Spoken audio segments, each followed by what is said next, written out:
Welcome, welcome, welcome to the show tonight. Joining us here live in the forum, everyone, is our Brother Bobby Hemmitt. And tonight, he's going to be speaking on the Dark Goddess Rising and the Lost Motel. So everyone here, I see everyone is here in the remix. We have ourselves all situated. So now it's time for us to sort of sit back and relax and enjoy the show. Brother Bobby Hemmitt also will be taking questions later on this evening. So definitely you want to get yourself prepared and ready for that as we get ready to get into the show. It will be a 3-hour form here live tonight. So let's go ahead and welcome our Brother Bobby Hemmitt, to the remix. Yes. Peace. I might as well say peace, welcome, hello, international world. I don't want to just, because this thing is all over the place. We're getting calls from all over. It's very interesting here because we do a little libation before we start the show, me and Linda, before we start the show. And, that way we don't have to take up a lot of time. We already got the energy ready in the command central.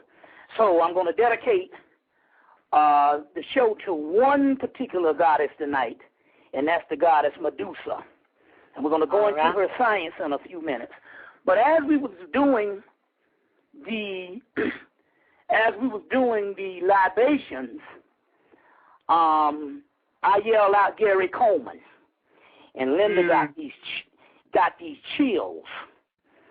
And we want to dedicate the show to him, as well as Lena Horne, but mainly we're going to focus on Gary Coleman because the last time I spoke, I mentioned something about the fairy kingdom, remember?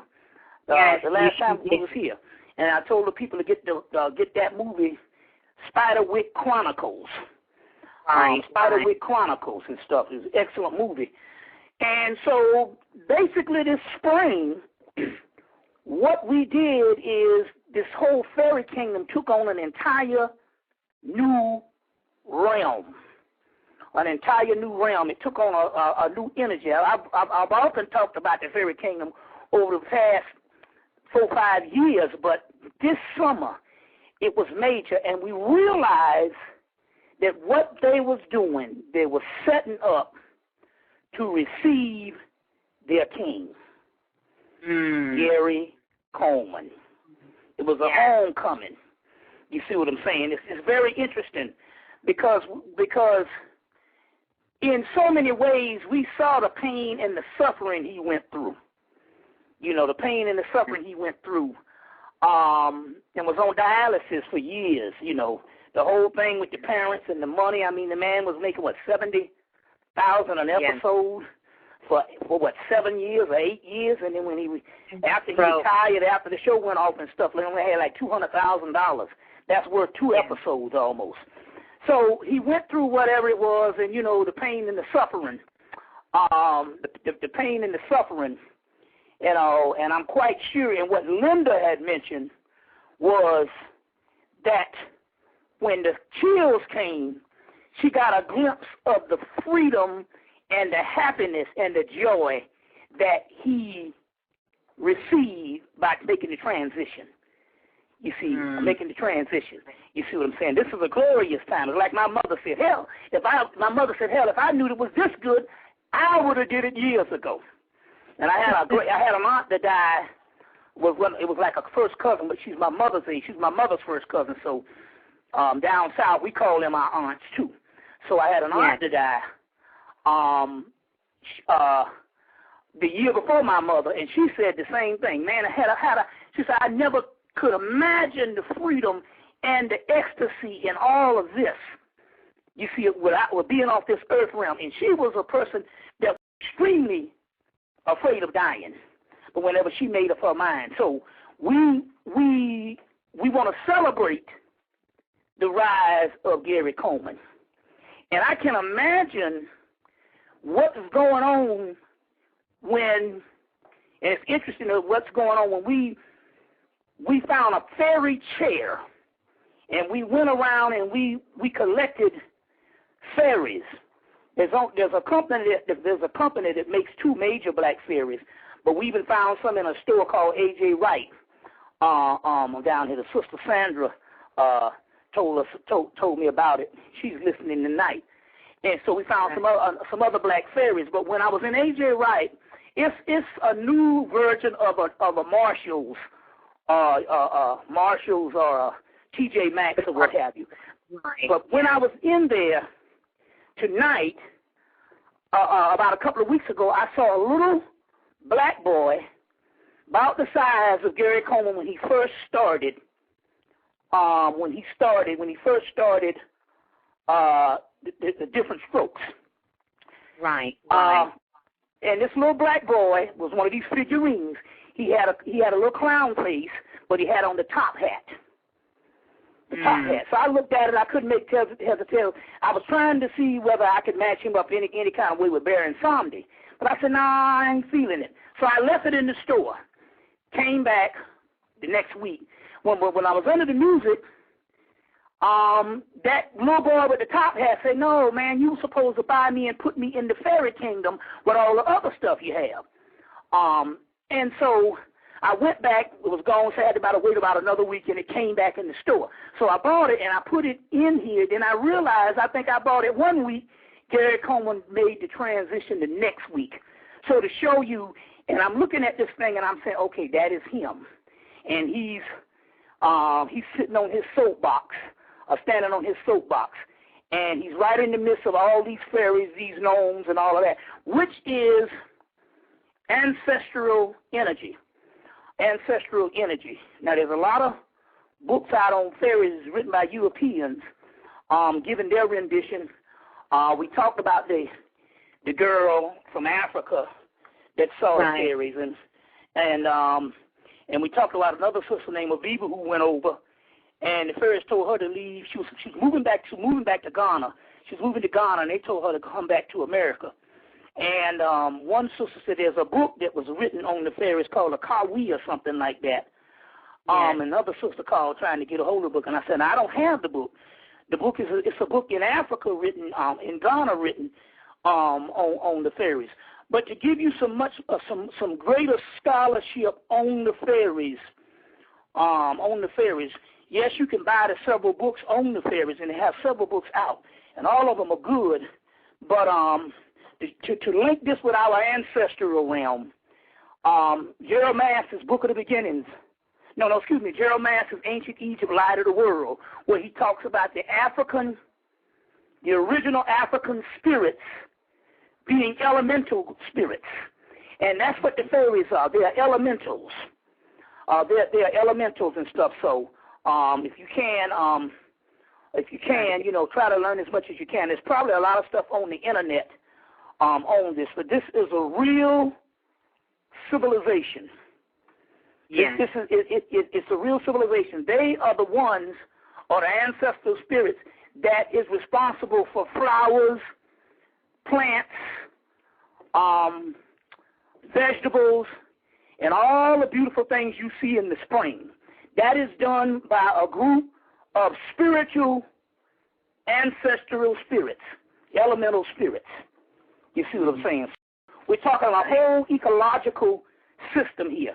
But we want to, in this case, we want to celebrate the rise of this god, this Harpocrates figure. And Harpocrates is like the baby Horus, what we talk about, our energy. This fairy figure, Gary Coleman. You see what I'm saying? We want to celebrate that, and we want to put that down because we did do Michael Jackson last year. Right. And all, and these things. Now they tell you that the entertainers and these particular the entertainers and the singers and all those are forms of the gods. Those are forms of the gods. You see what I'm saying? And on this earth plane, you have three types of beings. You have the great ones. That is us carrying on at this particular time, getting our memory back. And that's a very small group of people. It's like 0.something. How do you know the great ones? The great ones were allowed to become conscious in this dispensation of time. The next ones are the marginal beings. The marginal beings are people that can be anywhere from serial killers to genius. So that would just basically be anything from your upward mobile and your functional people in society.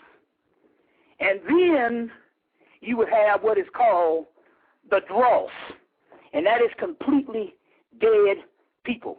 We got a lot of those, completely dead people. And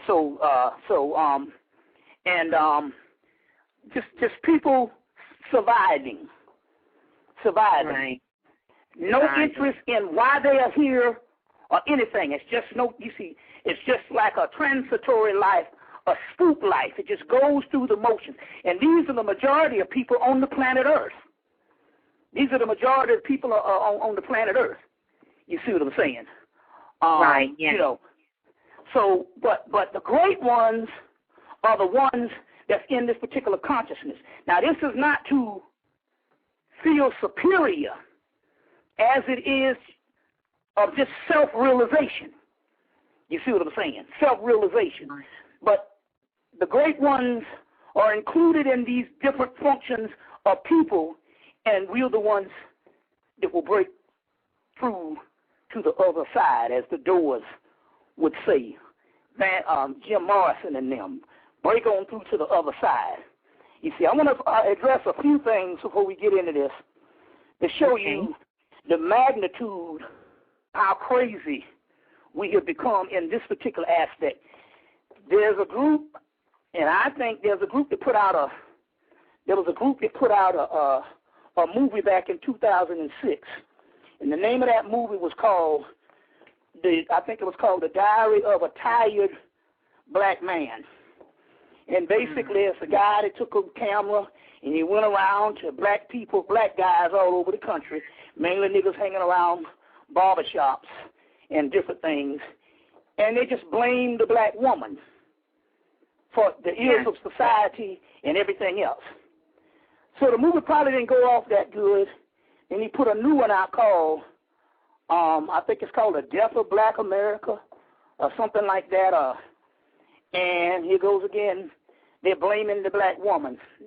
Now, I believe that basically these are, and it's a documentary to come out, and I believe that these people, I think that there's some other people behind this.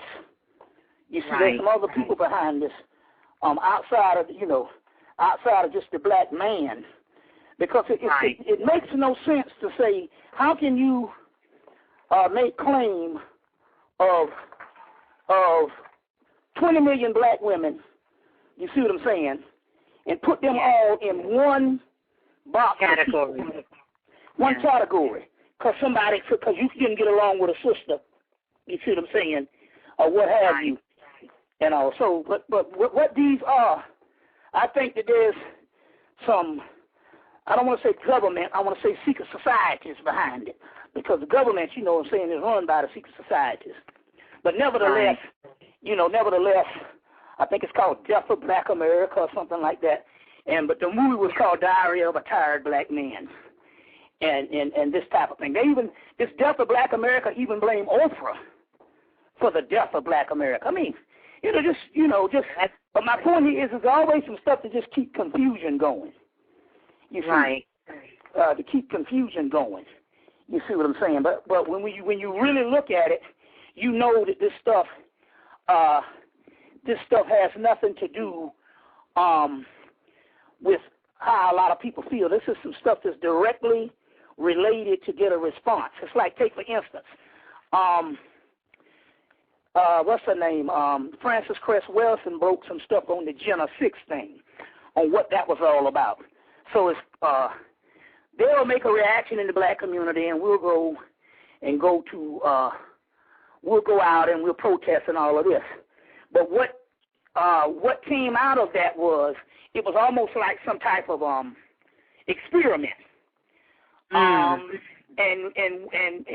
what the Jenna 6 thing ended up being was that it was George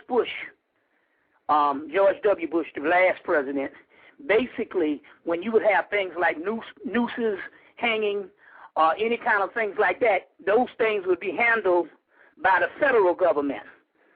Years ago, they was made into federal crimes. But what had happened was somewhere in the last 5 or 6 years, George Bush turned all of that type of civil rights stuff and all of that type of hate stuff, he turned it back over to the states. And as a result, the January 6th thing happened just to get the track and just to monitor how the whole states would carry out with these types of things.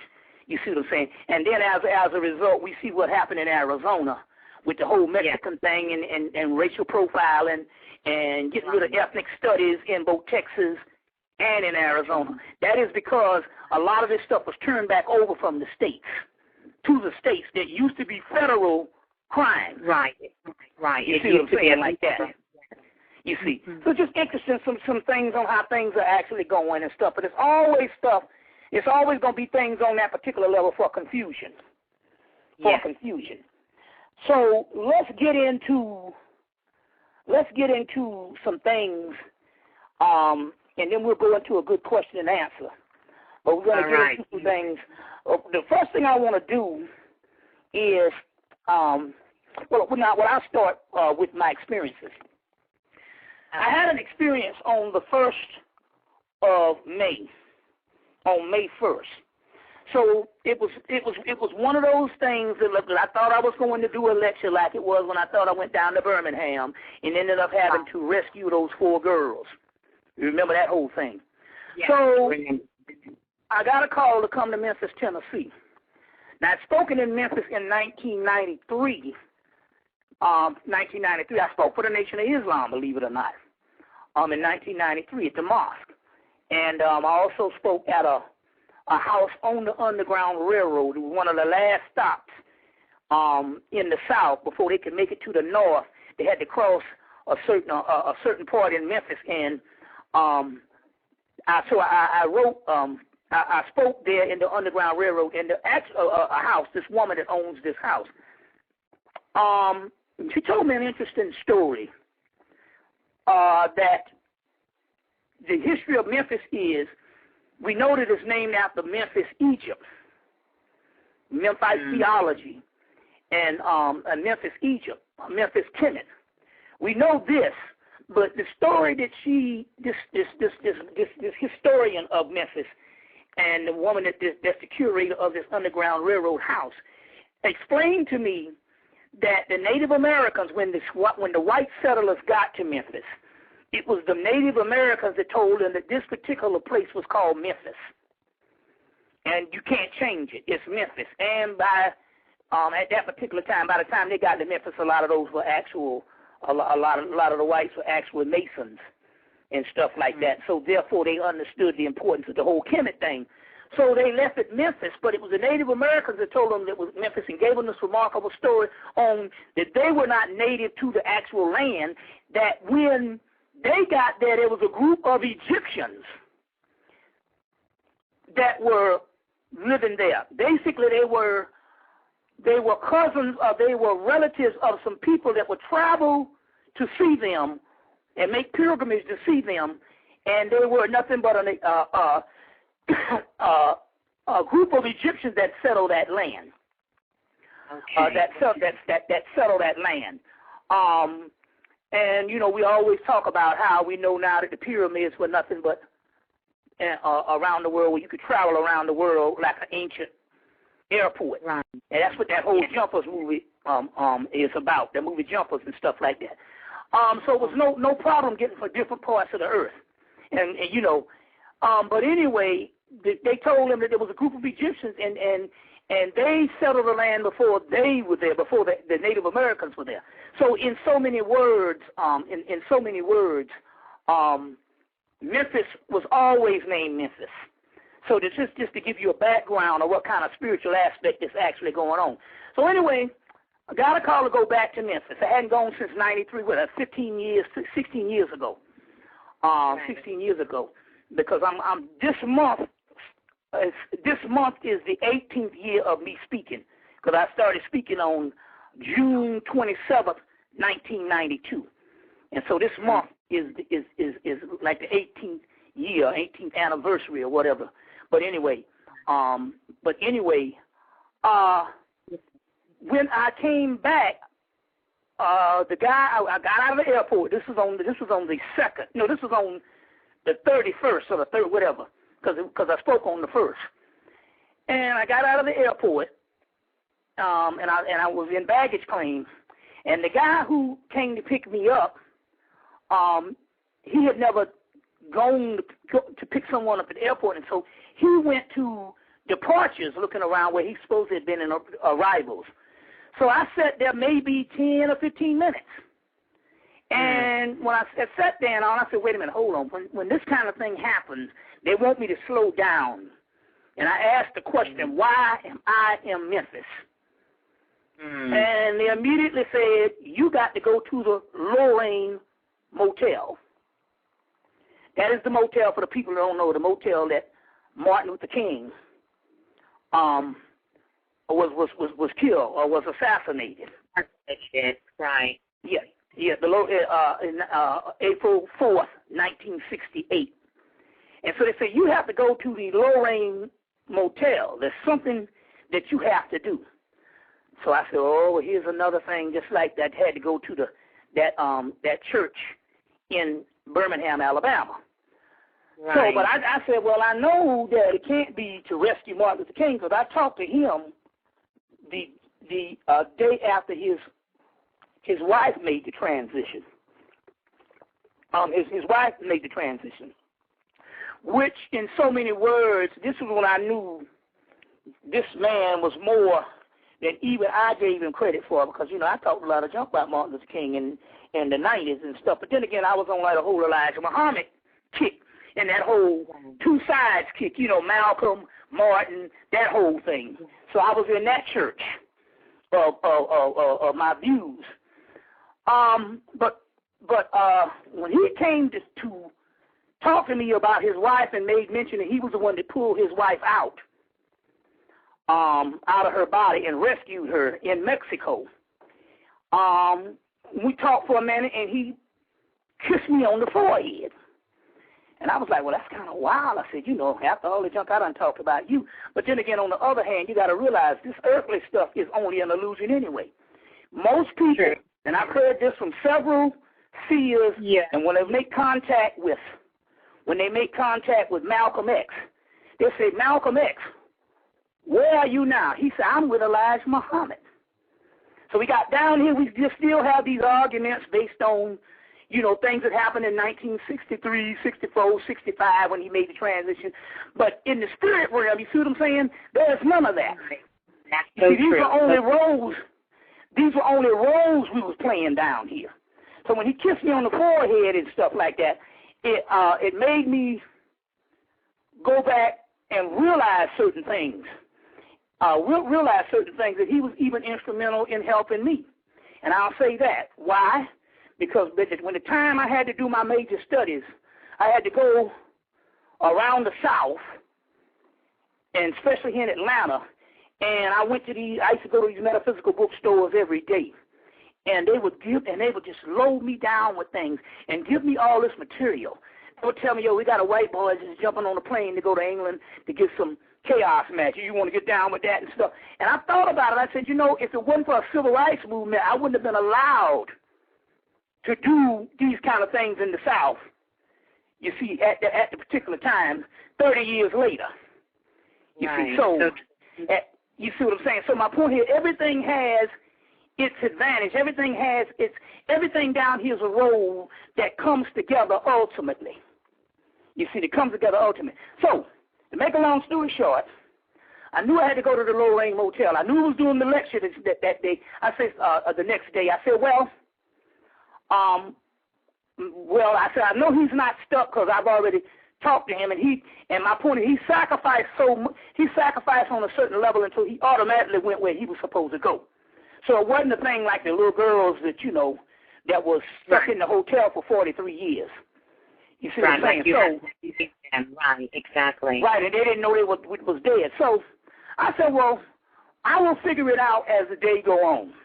And so by the end of that night, about 1 o'clock, they came through and said, hey, listen, when Martin Luther King was killed or was executed or assassinated, when he was shot at that hotel, there ended up being 60 riots across the country.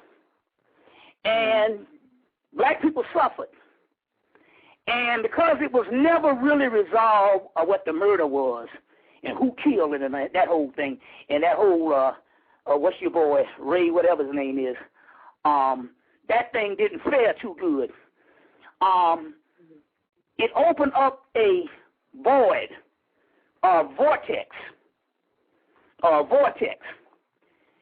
that started sucking all types of negative energy in. Now, you got to understand, it's not just you say, well, there was like, no, this is more than just some little civil rights incident that did not remedy itself, or did not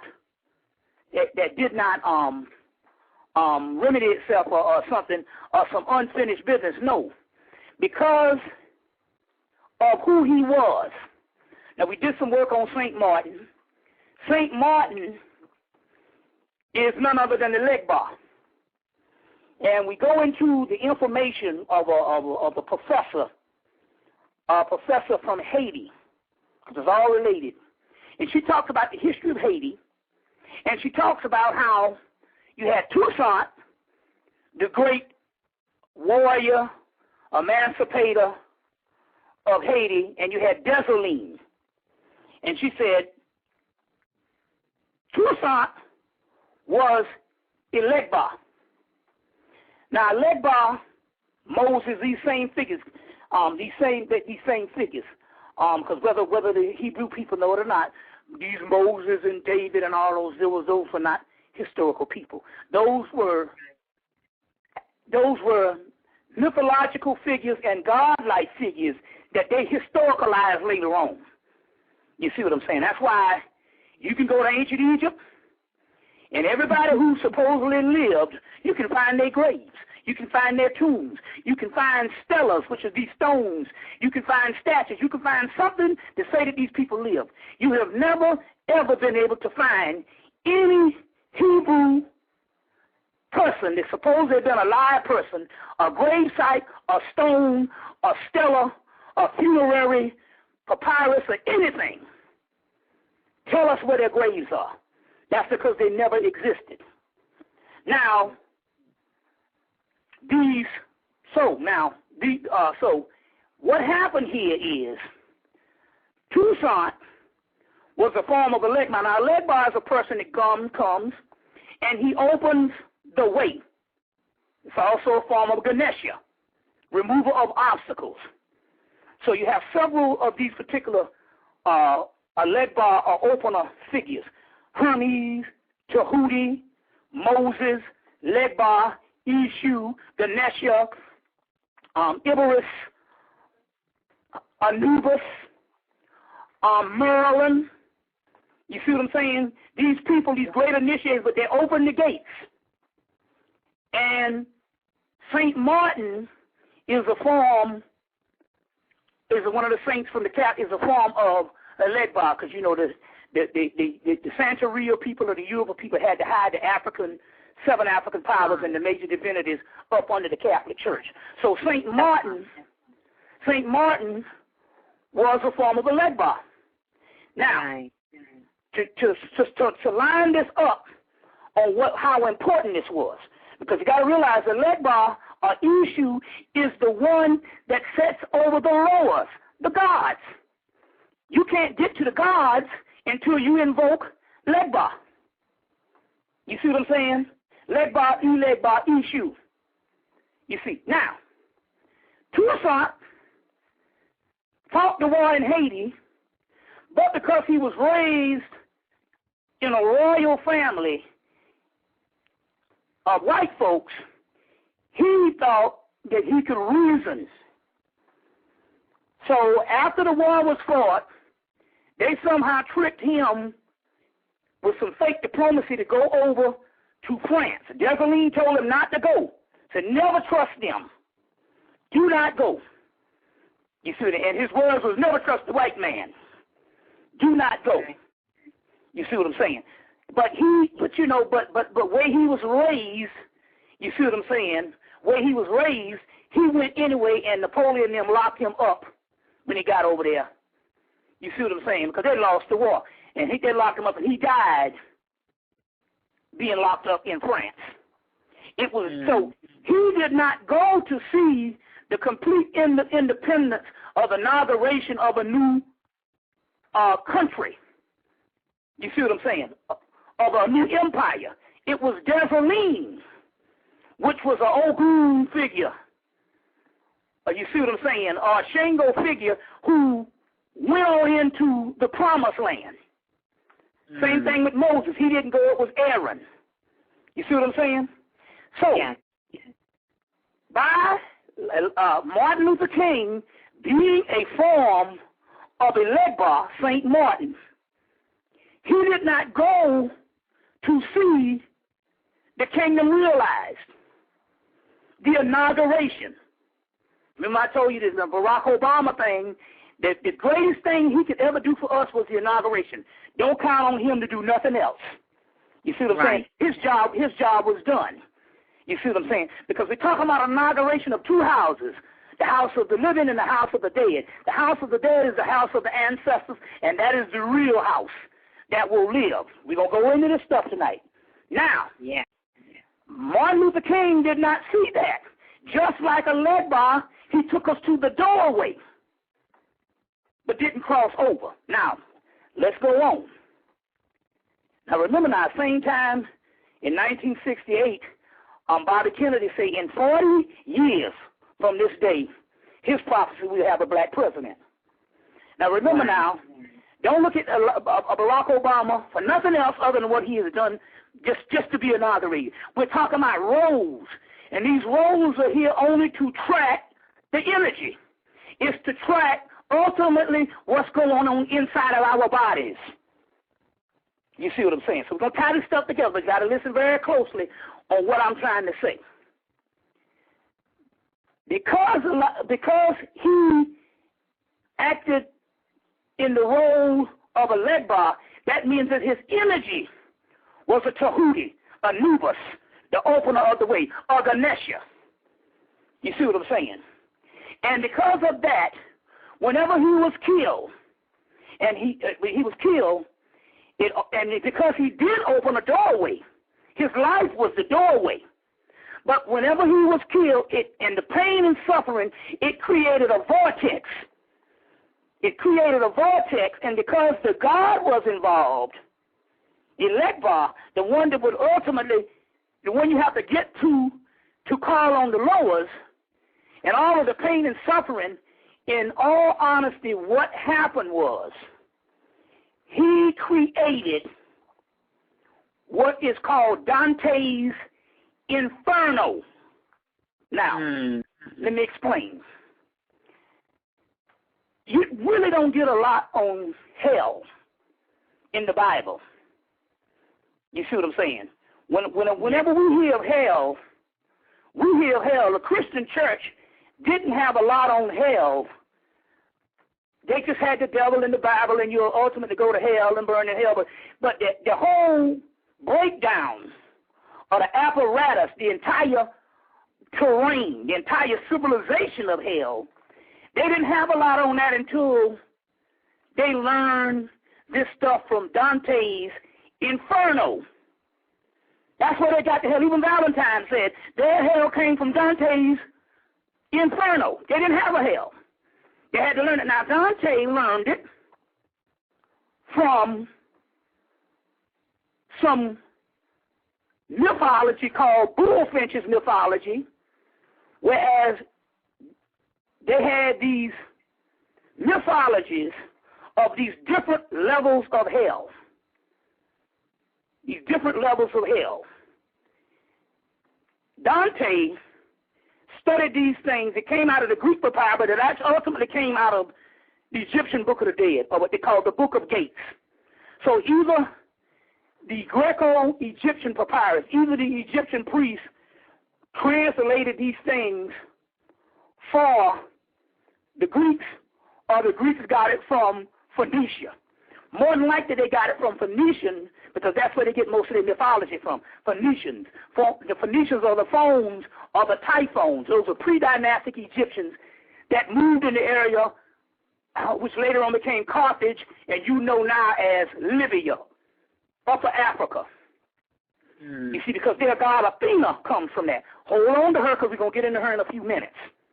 All right. Now, and we put this stuff down. You have to go back and study what I'm saying, because you can't get it, comprehend it all in one setting, but we're putting it down. So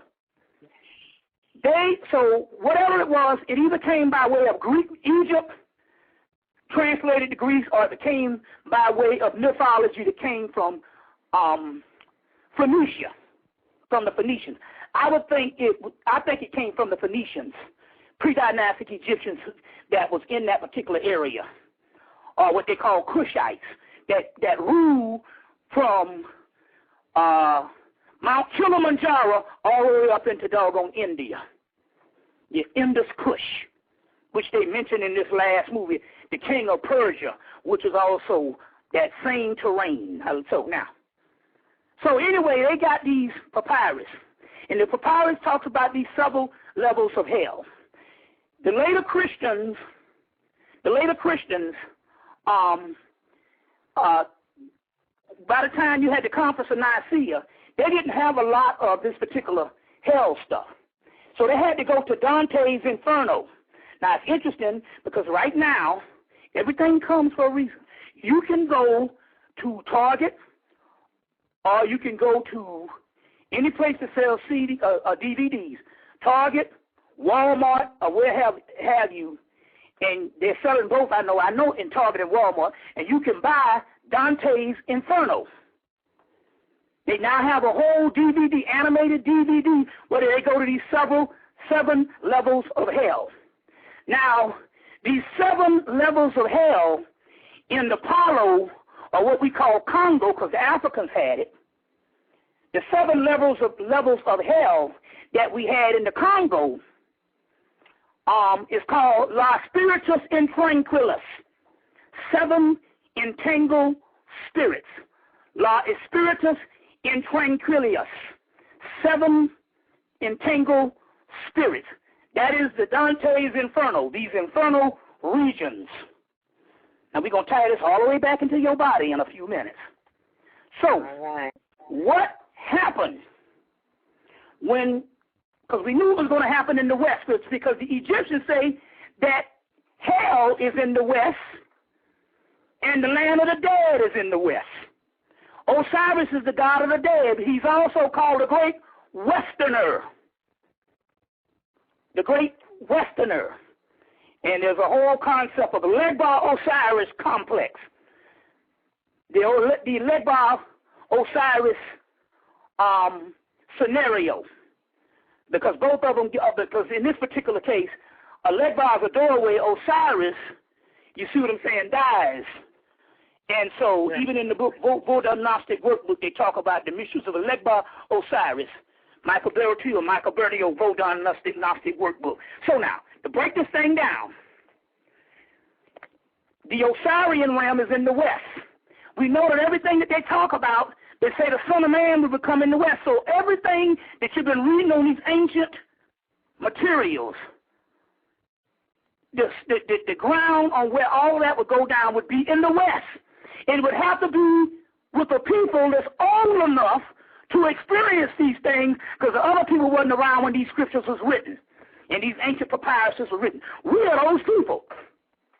So when Martin Luther King was killed, it set up Dante's Inferno. In so many words on what I'm trying to tell you, is when Martin Luther King died on April the 4th, 1968, what was a mythological aspect of a place that was going to be in the future called hell in the West, or what they call the underworld, the reality of that hell manifested.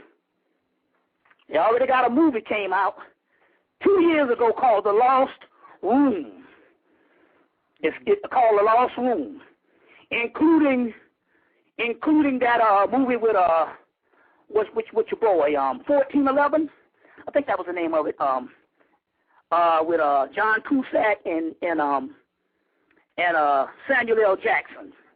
I think it was what was it? It was let me see if I can find the name of the movie.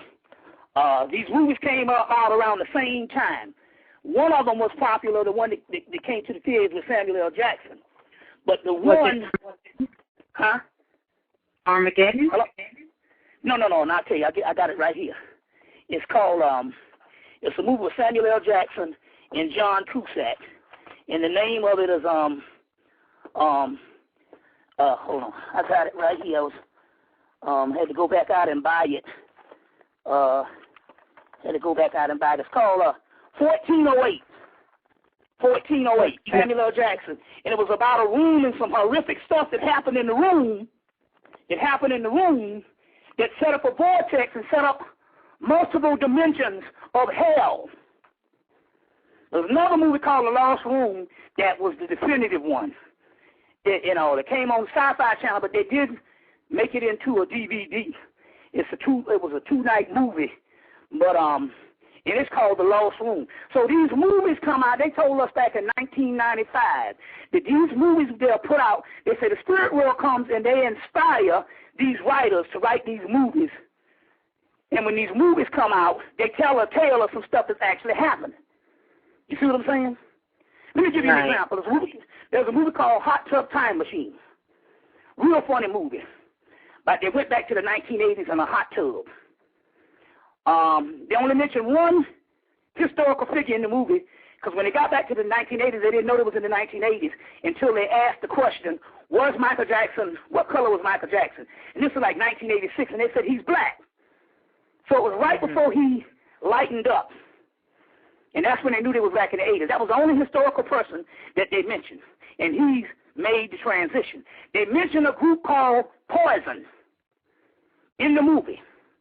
Now, when this movie came out, they only mentioned Michael Jackson as a historical person, and they mentioned a real group called Poison. And the leader of that group, the lead singer of that group, was a guy by the name of Bret Michaels. So whenever they made this movie and they went back in time, when that movie was in the theater playing, Bret Michaels started brain hemorrhaging. True story. He started brain hemorrhaging. So it means that these things that you're thinking is just mythology, stuff that's set up. No, you create things on the earth plane that is real. So when the movie came out and it was going back and forth through time, and they had the movie, and it was mentioned in Poison, a real group, and Bret Michaels being the actual person, Bret Michaels started brain hemorrhaging for real. You see what I'm saying? Right. Okay, so going back, they make these two movies, The Lost Room and 1411, and all of this particular stuff was talking about a room, 1408. All this stuff was talking about a room that had such a visceral action of experience until it set up a vortex. Well, that was 60 riots. And a lot of black people never got over Martin Luther King, just like they never got over Malcolm. But you got to understand, Malcolm was not known to most of the country like Martin Luther King was. You see what I'm saying? There was whole towns in the South never even heard of Malcolm X. You see what I'm saying? And you see, although he's a historical figure, Martin Luther King was the biggest black leader we ever had. There's much. And not only that, when it happened, the entire planet knew about it.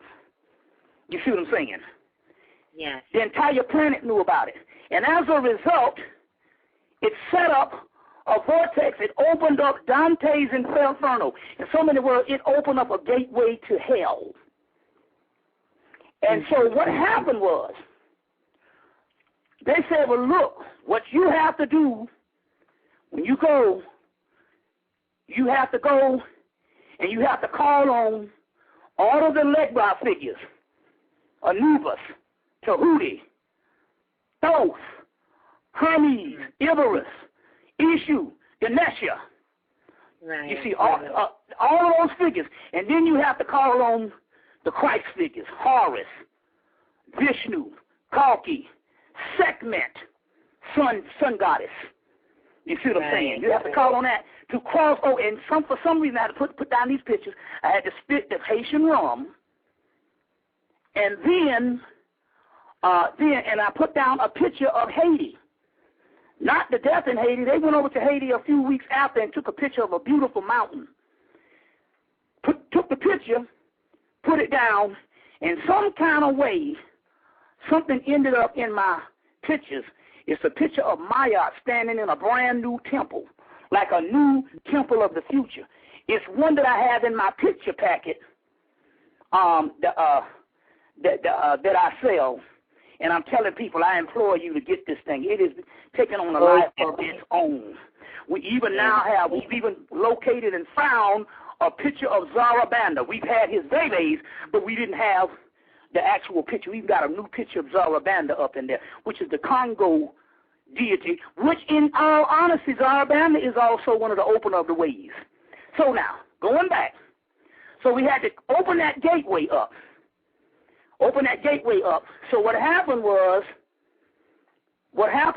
and to release all of that negative energy that was trapped, that was trapped. Now, what happened was, so I went to the Lorraine Motel, and it's a tourist attraction now. So when I got there was buses lined up, white folks from all over the world. Buses was lined up. So what happened was, it rained a little bit before that, and they were waiting on the bus. And for some reason, I don't know, I think it must have been something spiritual. I might have been in another dimension. I stepped into the courtyard of the Lorraine Motel, and there was nobody out there but me and the brother named Bango who drove me to the hotel, and another black woman sitting on a wall, an older black woman in her late 60s sitting on a wall. And that was it. But there was white folks in the room, and it was about 10 buses lined up, but I was out there by myself. Did the ritual, open up the gateway. Did the libation, said, well, I'm going to take this back to the lecture. We're going to continue. So I went to the lecture, and I did the grand libations as I do, which, calling on all the deities. Told the people in the lecture what had happened and why I really realized why I was in Memphis. Now, check it out. Okay. Now,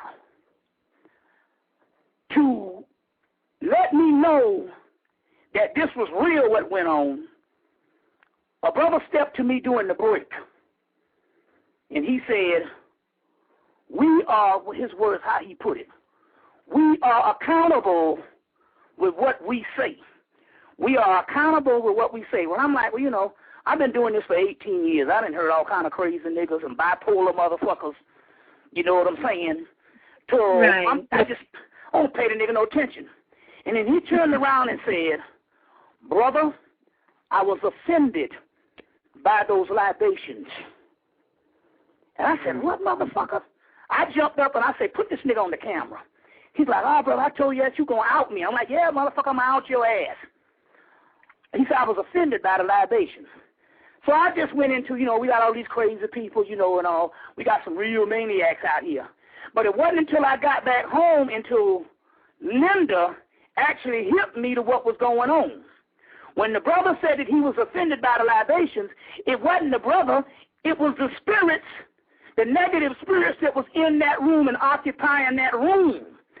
Once the door was open, they had to leave. So what they did, they came to the lecture and they found probably the most bipolar nigga there was, you see what I'm saying, and possessed him. You see what I'm saying? It's just like when one time we used that Crayolan, which is the stuff you put down in your house. And the first time we put that Crayolan down, some spirits was mad and they had to leave. They was turning over bottles. You see what I'm saying? Well, what it was what they did is they followed me to the lecture because they had to get the fuck up out of that room, like those spirits. Right, and they was like, we offended about, you know, and I outed the brother and all this kind of thing here. But the thing about it was, they was like, he on medication. I said, no, that's how they use people. You see what I'm saying? These spirits will come. But in so many words, I got my answer. So as a result, I had to study what was going on for the rest of the month. Okay. Now, which leads me to this. You all right? So, you know, like I said, my little infomercial here is the stimulus package is taking on another set. People now are ordering these things for their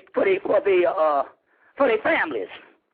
So let you know you can order these things for your family, and the families are getting hooked up.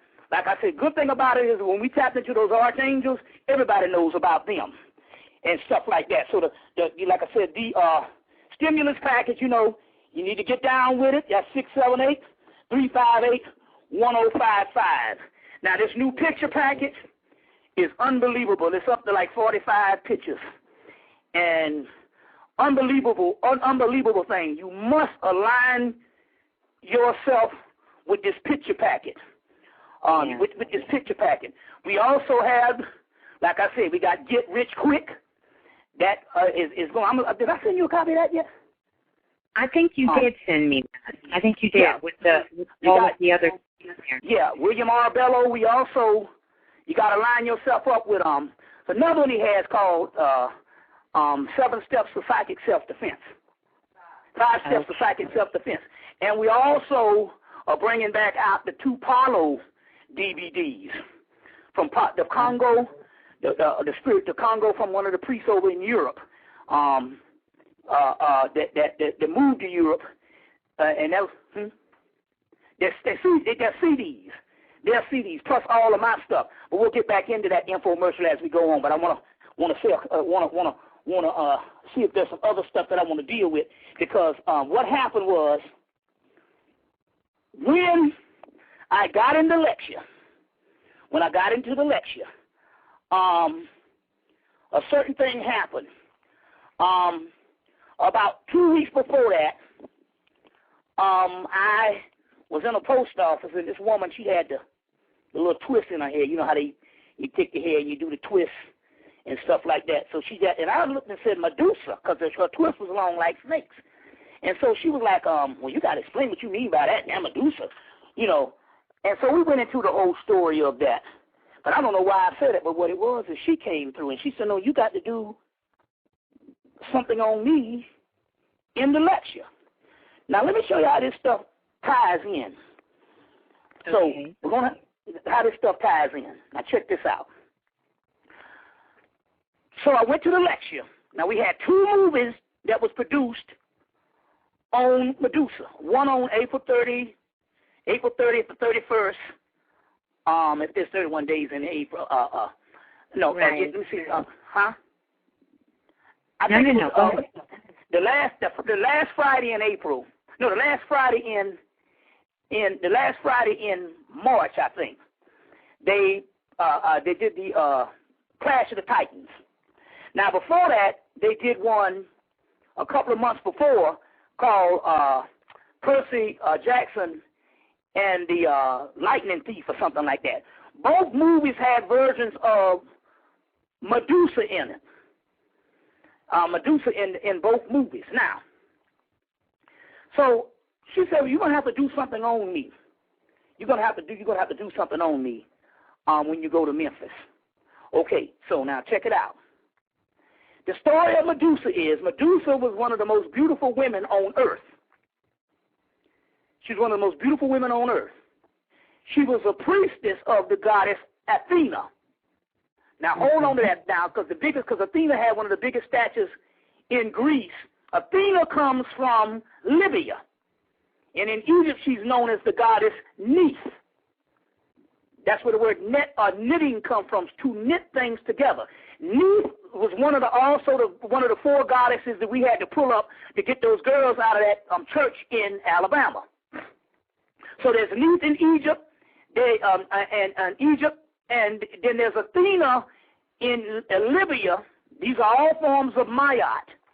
And then there is Athena goes from Libya, which is modern-day Libya would be Phoenicia at that time, or Carthage. There's Phoenicia, Carthage, and later on Libya. She goes by Phoenicia, she goes to Athens, and that's where you get Athens, Greece from. So there's a big statue in the Parthenon that used to be there of Athena. That statue doesn't exist there now. They built that statue in Nashville. And when you see the movie Percy Jackson and the Lightning Thief, they have a whole thing in that particular building in Nashville. And it's the black boy in the movie that holds up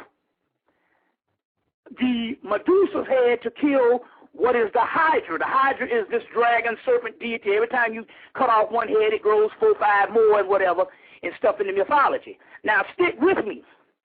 Medusa was the most beautiful woman in the world. Medusa was a priestess of Athena in Athena's temple. She was like an oracle-type priestess and one of the most beautiful women in the world.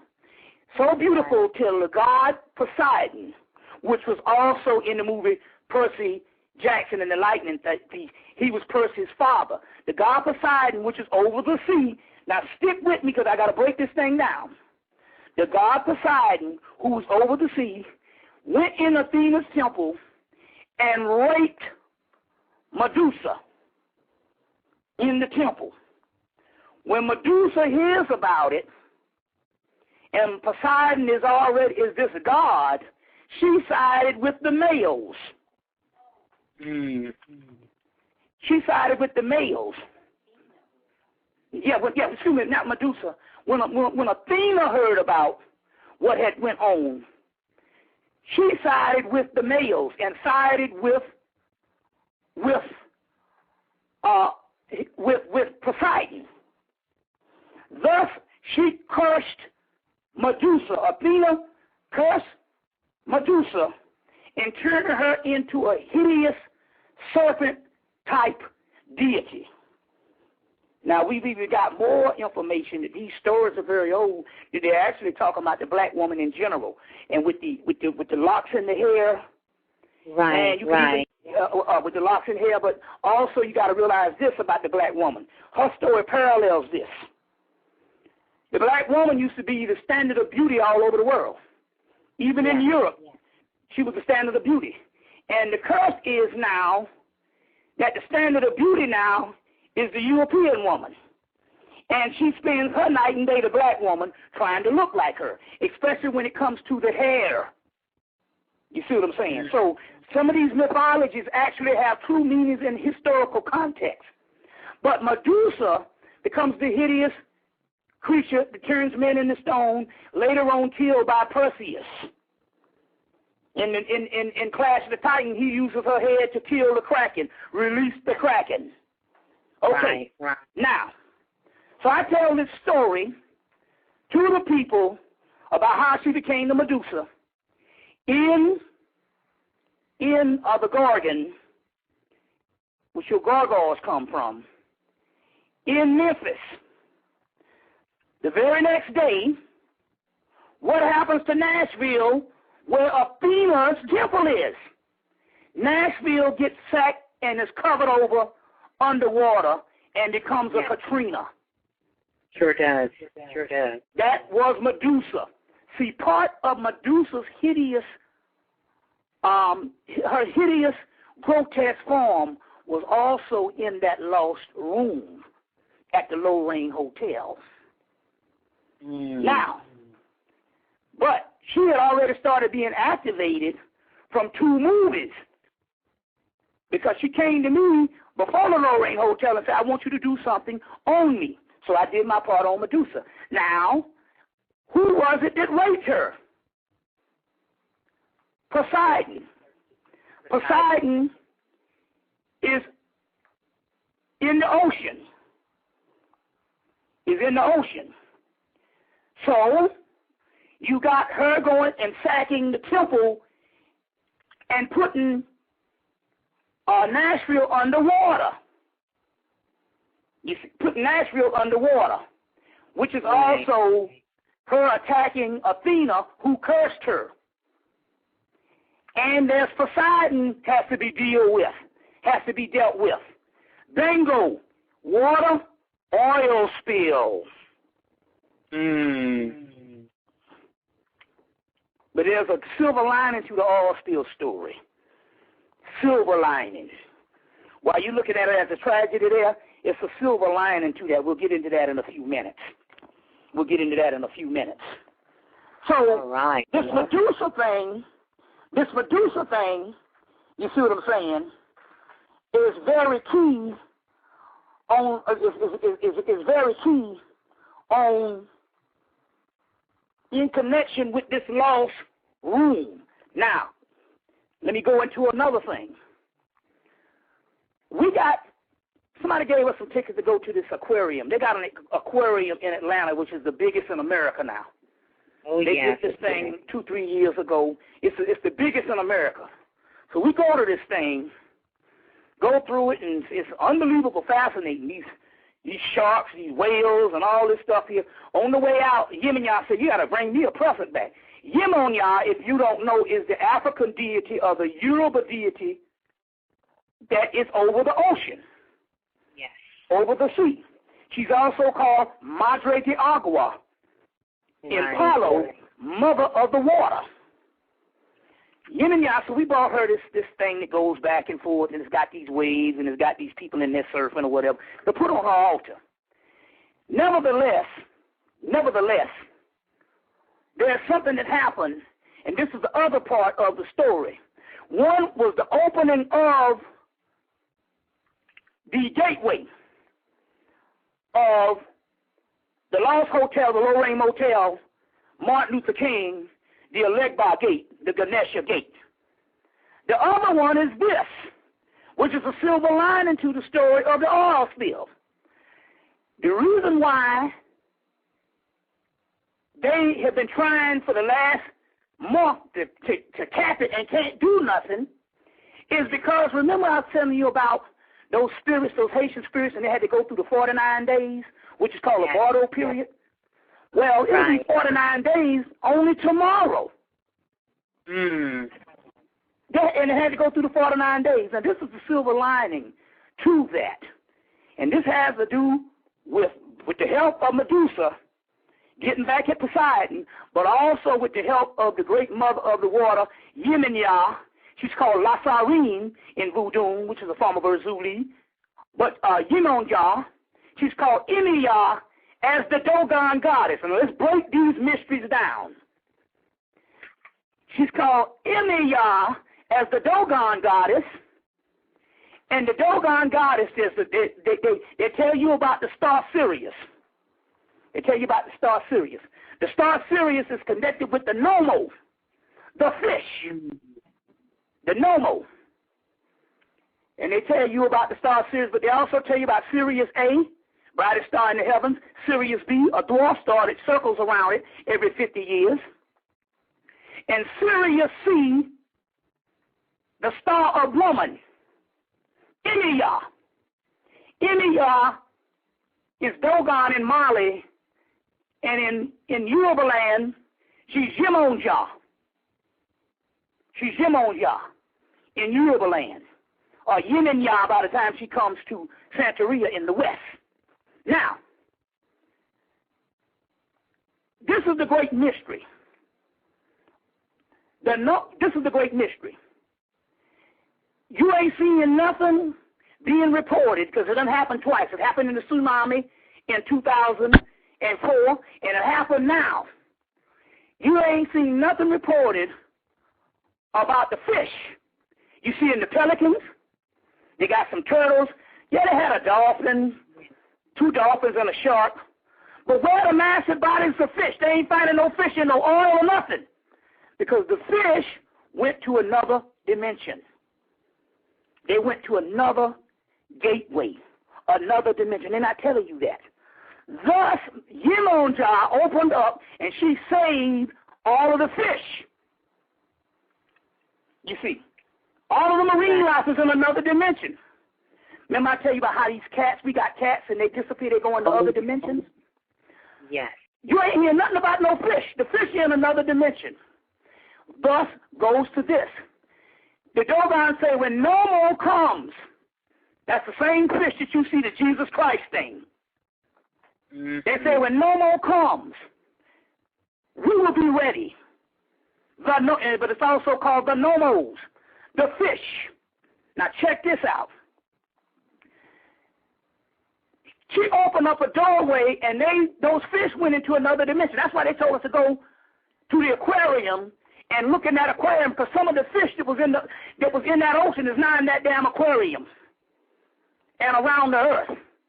See, it's interesting here because, see, the Exxon Valdez, when that hit, they said every fish that was in there that was native to to Alaska, they said those fish never returned. You see, they didn't say there was only species native to America to that point. No, they got the same ones around the world. No, those fish left and they never came back. That's because they went to another dimension. The beautiful part about this is this. That dimension that was open to save those fish is the same dimension that used to be what we call Atlantis. What we call Atlantis.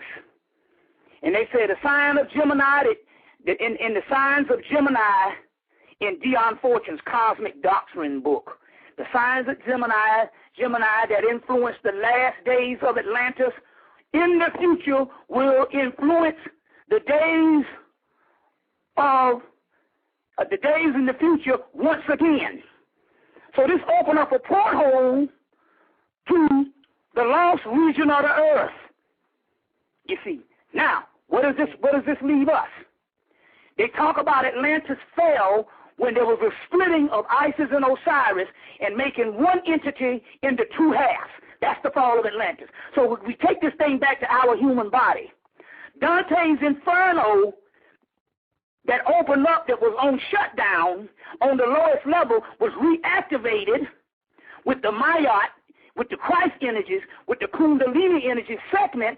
Dante's Inferno is not only the 7 levels of hell, there's 7 heavens also in Islamic lore, which means we're talking about the 7 chakras in the body. So in so many words, what happened when we went into that hotel room, we reactivated the 7 chakras in the body. When that thing happened with that oil spill, that dimension, it reactivated the new Atlantis, the rise of Atlantis. You see what I'm saying? Yeah. Which is also the fish, which is also ultimately the pineal gland. Also, you see, we'll get in that in a few minutes when I go into something else. I just want to show you a few things. I want to just see a few things before we go into something else. This is interesting here.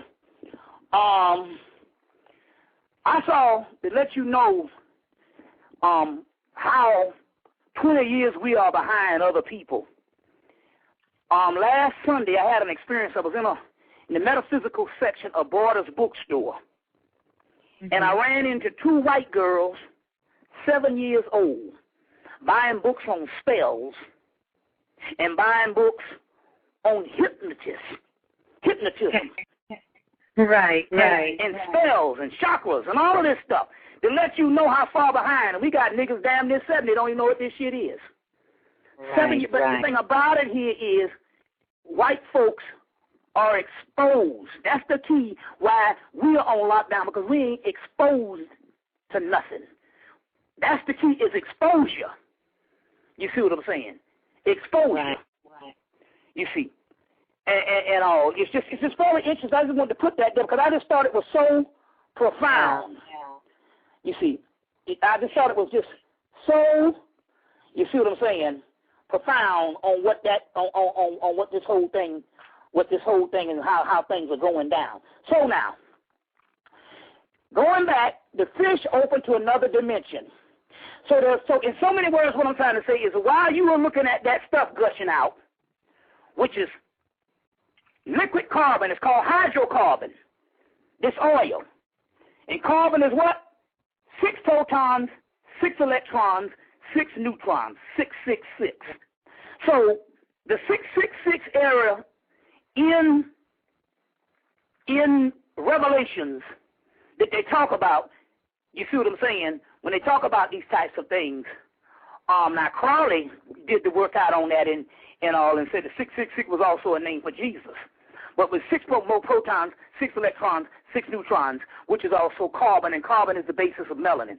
You see what I'm saying? But while that carbon is, that hydrocarbon is coming up, it's all in a movie called Dean Koontz Phantoms. To try to understand what this whole oil thing is. Hydrocarbons. Dean Koontz Phantoms. It's a spirit. As a matter of fact, in order for them to kill the spirit, they had to use stuff what they clean up oil spills with. You see what I'm saying? In Dean Koontz Phantoms, it came out in like 1998 with I can't think of the guy's name right now, but Ben Affleck. So to give you a simulation of what's going on.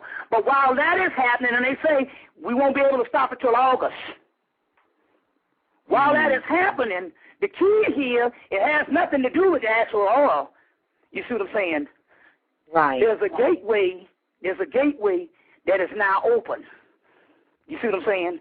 And it needed about 49 days, the same time a person needs to go to the next realm after they make the transition. I think tomorrow will be the 49th day, either tomorrow or Tuesday. It's on. It is on. Now, what time is it? Oh, we're doing very well on time here, Brother Bobby. Let's see. We still have 37 minutes, and then we have another hour to go after that. Okay. So what we're going to do is, because we want to get this ball rolling with this question and answers, because a lot of time, you know, we tend not to, you know, honor that as much as far as, you know, and stuff like that. So we're going to get the ball rolling on the discussion on that particular thing. You see what I'm saying? So what you're seeing with that oil is the Bordeaux period of those souls. The Nomo. The Nomo is the fish. It's the return of the Nomos. The oil on this side is an indication of the return of the Nomos. The gods on the other side, you see what I'm saying? That's all stated it would happen in the West. That would happen in the West. Now, let me explain something. The Dogon did a ceremony in 1994 called the Siggy ceremony. They do it every 50 years. Last time they did it was 1994. It was on April the 23rd, 1994. Now, what freaked I didn't want to say the government because the government has done this too. What freaked the people, what I would call the order, these people that study the esoteric order, but not necessarily on our side. What freaked them out was the day that the Dogon was doing the Siggy ceremony in Mali, Africa. Every 60 years, Sirius B goes around. Every 50 years, Sirius B makes a complete rotation around Sirius A. Right. And they do a dance called the Siggy ceremony. And it's also talking about the return of the Nomos. The last time they did it was April 23rd, 1994. I've even heard that they did something similar to it in 2001. But nevertheless, in 1994, the Dogon tribe, who say they're from the star Sirius and the god Nomo, the fish, they did this thing in 1994, April the 23rd. What freaked the powers to be out at that time is the same time that they was doing the Sirius dance, or the Siggy ceremony, this sacred dance, the Freaknik was happening down here in Atlanta, which was the great party that was started in the 1980s. You see what I'm saying? It went on for years before the rest of the country knew about it. And then, and when they finally found out about it a year before in 2003, they welcomed, in 93, they welcomed the Sigget ceremony because black people spent so much money. Not the Sigget ceremony, the Freaknik. Right. After they did July 23rd, and I don't know, maybe it was somehow it fell on that day, the same day as the Dogon. So they was looking and saying there was a dance in Africa, there was a dance in the West. And it happened to be the Freaknik. And then they went after the Freaknik with both barrels open and basically destroyed it about 2 years afterwards. And then 2 years afterwards, but isn't it interesting that we talk about these fish, the Nomo, this year again they finally got to have the Freaknik again. You see what I'm saying? But now it's back to the civil one it was before all the crazy niggas came. You see what I'm saying? But then again, it was the government that even put the crazy niggas out there to stop it. You see what I'm saying? To stop it. It's very interesting how things line up. How things line up. You see what I'm saying? Okay, let's see something else. Now, it's interesting here because that all still happened on April 20th when the explosion happened, and that was also a day of the moon goddess. The day of the moon goddess. Now, which is interesting here because that was 10 days before I went to the Lorraine Motel. Now, this is one of the keys on that. That moon goddess, moon also happens to control the seas, as well as the moon, there's also an opener of the way, which is Anubis. And there's a Crowley tarot card. His tarot card on the moon, he has two pictures of two Anubis figures on the tarot card. All this stuff coincides. Now, all this stuff coincides. Now, everything that is going on, because the oil still 6 protons, 6 electrons, 6 neutrons, which so happen to be carbon, and carbon is what? Melanin. Melanin, yes. Carbon is melanin. So we're talking about the black dot phase, because you got to take all this stuff and go back to the inner regions. So you got the Dante's Inferno, which is the Inferno is the Kundalini energy. Yes. You got the black dot region, that's carbon. So when you look out in that ocean, you will see in the black dot region, they got a chamber in the Great Pyramids called the Chaos Chamber. The Chaos Chamber. What is melanin? Chaos in the body. Right. You get Dean Koon's Phantom, they ask, what is this entity? They say chaos in the body. You see. So there's a chaos chamber in the Great Pyramids of Egypt. This black dot phase is called the dark night of the soul. And when it comes up out of that, it comes from the dark night of the soul to pure light. So the chaos phase, which is that water, so anytime you see the black carbon in the Gulf,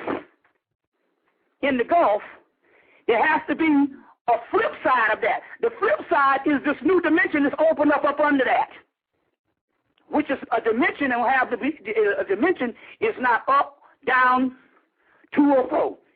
It's all around us. We are in it. We are in the new dimension. That's why we could have went down. That's why they had us to go down and see the fish in the aquarium, because some of those fish came from that dimension. So now, when you see the oil in the water, don't focus on the oil of the water. It's what's coming through the chaos part. In the Kabbalah, that's the black dot. It's called Doth. What you're seeing in the water is Doth, the gateway to the abyss, the other side. Universe B. When you see the actual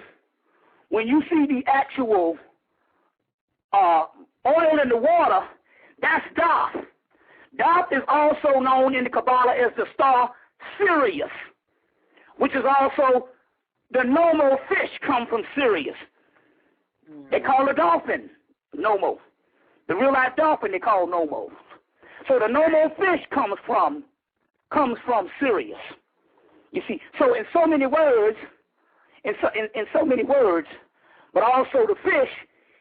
You see the fish, the one that they deal with on the one that they deal with Jesus, and you see it on the back of the cars.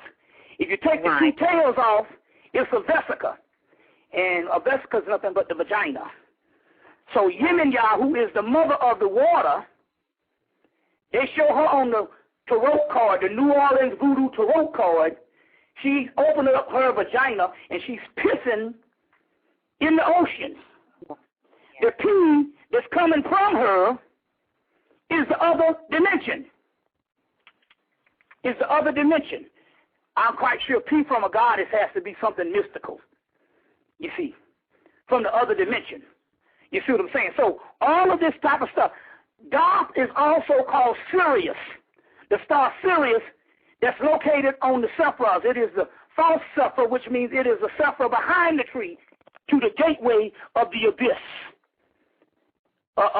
in the Kabbalah. So what you are seeing with that oil out there and stuff, what you see with that oil out there is a gateway. It's just dark on this side. The other side is pure light. But it's not under the ocean. It's all around us. So it's opened up a dimension and a gateway all around us. You see, and it was allowed also to happen with the clearing out of Dante's Inferno, the hell region, the seven entangled spirits, Los Spiritus in Tranquilos, the hell region, which was the Lost Hotel, the Lorraine Hotel. You see, the Lorraine Hotel, when they tried to shut down, when a form of a leg bar was shut down and couldn't go further, because the civil rights movement is not just a little movement amongst black people. People got their civil rights from all over the world based on our movement. As a matter of fact, Tip O'Neill, which was the Speaker of the House in the 70s and in the 80s, when he retired in, I think, 1980, in the late 80s, they said, what is the greatest thing you've seen by being the Speaker of the House? He said, I saw a civil rights movement that was put together by black people in America. He said they got the least benefits from it. They was able to go places. He said, but other groups got most of their gains from it. You see what I'm saying? So what we were talking about, this civil rights movement and some of this stuff is good. They use some of these tactics all over the planet. So that gateway, when they told me in Memphis, they said, no, this is not about a little civil rights and the dynamo. They say this was a gateway to shutting down the entire planet. Shutting down the entire planet. So with all of that, this is what's going on. I'm going to give you one last mission, then we're going to go into a long question and answer. For some reason, I want to do a good one of those. So let me give you some of this so that the people can get their time. Okay. The last section of the last blog talk I did, I explained that the UFOs or the ships were none other than the chakras. Remember I said that? Yeah. I said if I'm an enlightened person, if I make the transition today, because I'm advanced and so enlightened, to whenever I go to the other dimension, what you would see out in the sky would be my body, glorified spirits, rotating. Because I've gained enough information, you see what I'm saying, to get to that particular dimension, you see what I'm saying, of my DNA, and radiate with my kundalini and my chakras until I would just be a ball of light. Well, this is very interesting here about gateways. The Tuesday night, Monday after I got back from Memphis, there is a ship that sets over up the street from the house, and it gets bigger and bigger every night. That's the gateway that was in Memphis. So let's tie this thing back to what I was saying about the chakras.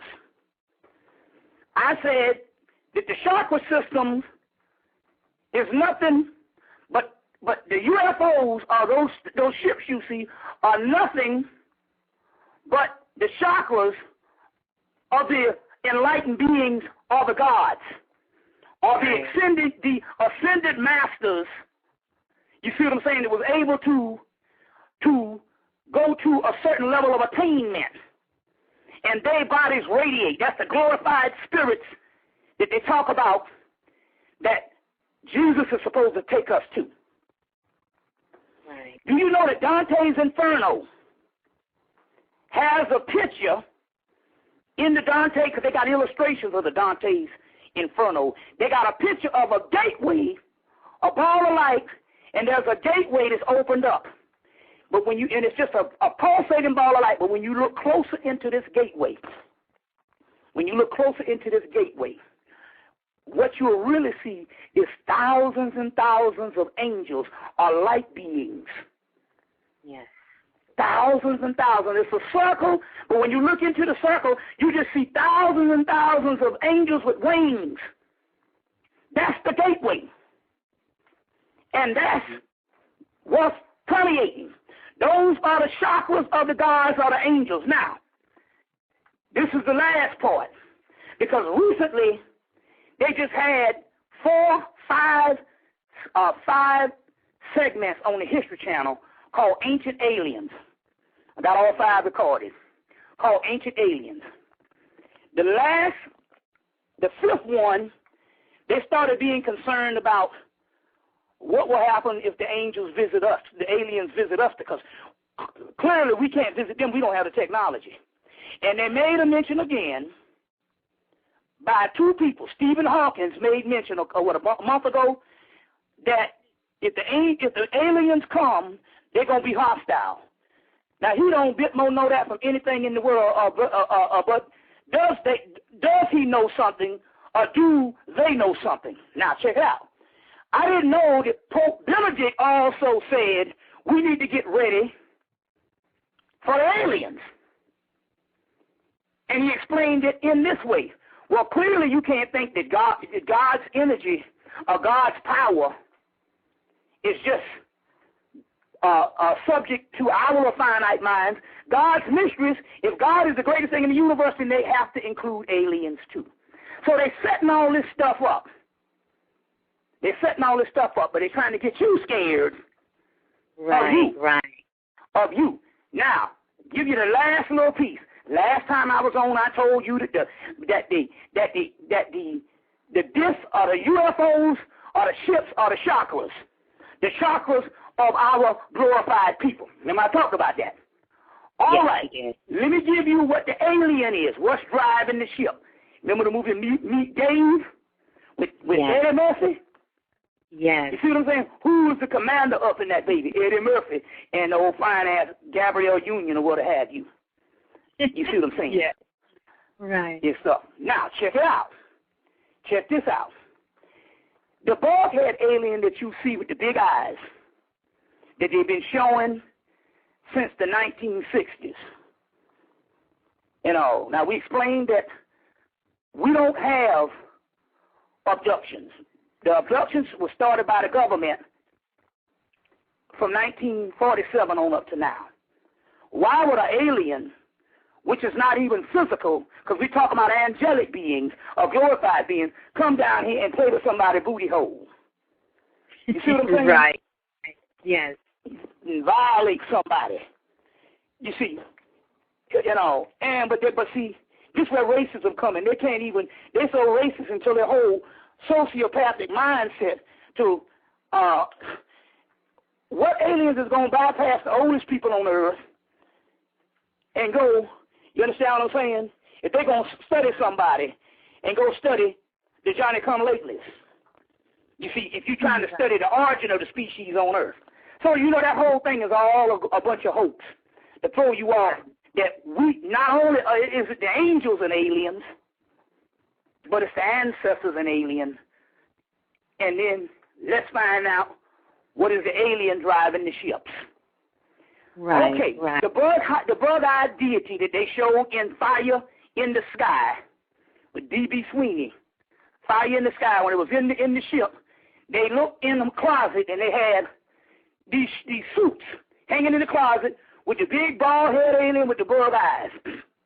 Right. You see what I'm saying? Now, you must understand that that design of aliens that they always show now and trying to front since Roswell, but they've been trying to show now, came from a drawing that appeared in 1919 in the Greenwich Village by Aleister Crowley called Lamb. Lamb is an extraterrestrial intelligence in which Crowley was in an astral contact with. Here's the word astral again, okay? In 1919. The drawing by Crowley appeared in an exhibition held in Greenwich Village, New York City, the same year, because Aleister Crowley was from Britain, but I think he stayed a year in New York or 2 years in New York. I think it might have been a year. But he went to Greenwich Village, and he at an art exhibition, he gave in 1919 the first version of the aliens that the government been using, and they've been using on movies for years. It's the same one. He gave a drawing, but his he got from an astral vision of a god called Lamb, an extraterrestrial intelligence. Now, this is the key on this. This is the key. They took that drawing and they made the eyes bigger because the other one has regular eyes. They took that drawing and they made it into the big-eyed version, and they've been using that same version of an alien for years and trying to make it a physical. He got it from an astrovision. Now, if you really study the drawing of Lamb, he has a certain shape of a head. Now, they tell you that the pineal gland is in the shape of a grain of corn. That is why Osiris is a corn deity. It's a corn deity. It's in the shape of a grain of corn. When you look at Lamb's head in this picture from 1919, his head is in the shape of a grain of corn. The extraterrestrial known as Lamb are the extraterrestrials out here that they have been copying it and modified, but the original one was from Crowley. Those extraterrestrials are none other than the pineal gland. That is the alien. So when they said they are afraid of aliens coming, they are afraid of activated pineal glands. Right, right. Mystery. Lamb has the shape of an egg or the shape of a grain of corn, which is the pineal gland.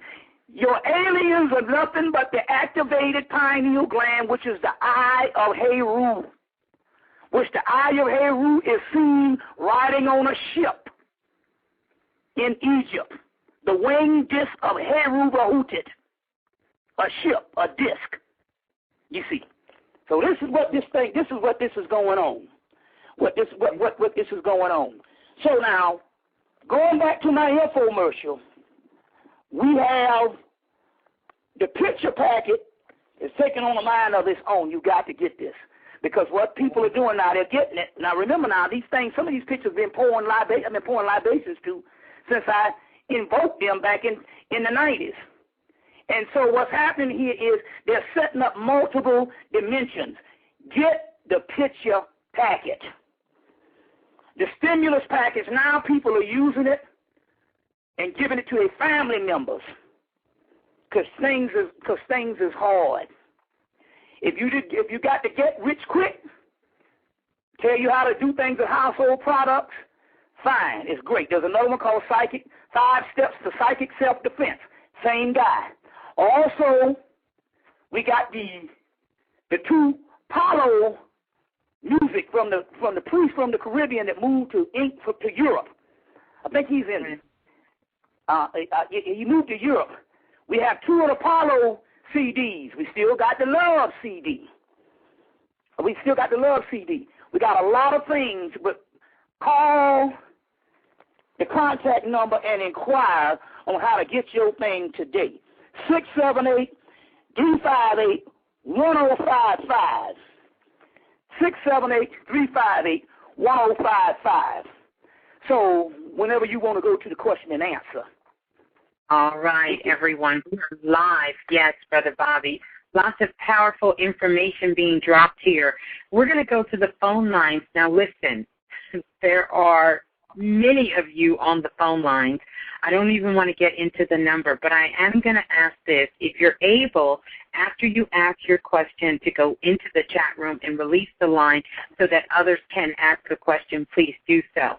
The call-in number is 646-652-2711, and press 1 once you're on the phone line. This is going to let me know that you have a question for Brother Bobby. Make sure you turn down your phone, your computer speakers. If you're on the phone, don't have the speakers on, or else we're going to get a feedback. So we're going to go to the callers on the phone line that have a question here live in the chat room. The first caller we're going to go to is calling in from area code 407. You're live in the remix. Please tell us who you are and where you're calling from.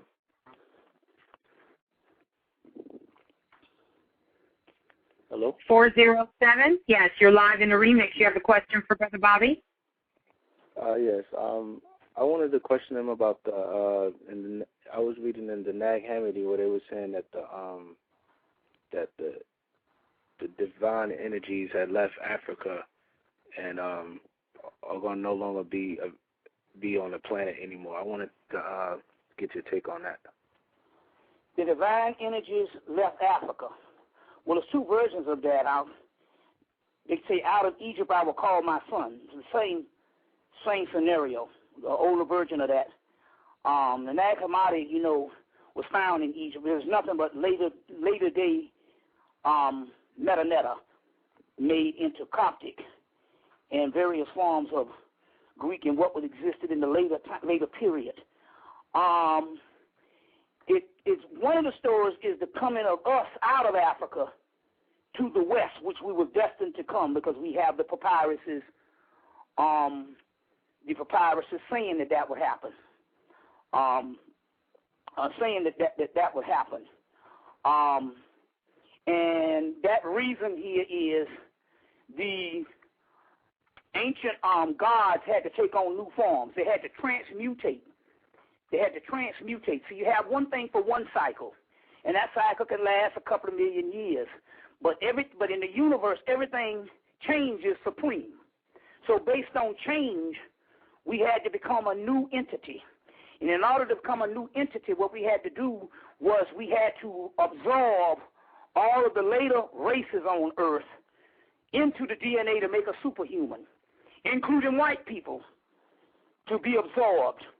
And that happened through the bloodline of the Middle Passage, you see what I'm saying, and what happened in the Caribbean islands on into the Americas. So that's one aspect of that, if you're talking, It just depends on what text you read and what period of time or what have you. But that is one of the explanations. I read the Asclepius version of the in the Nag Hammadi. Okay, the Asclepius version is that's one of the oldest versions of it because that's the Hermetic text. And they talk, but in that same Asclepius version, they talk about us coming to America. Talk about us will be in a strange land, and our bodies would be Egyptian or African, but our mind would be of another race. So obviously it has to be connected to that, because the Asclepius is the god Imhotep. When you take the Hippocratic oath, you got to pray to the god Asclepius. That's just the Greek name of Imhotep, and Imhotep is talking to Tahuti.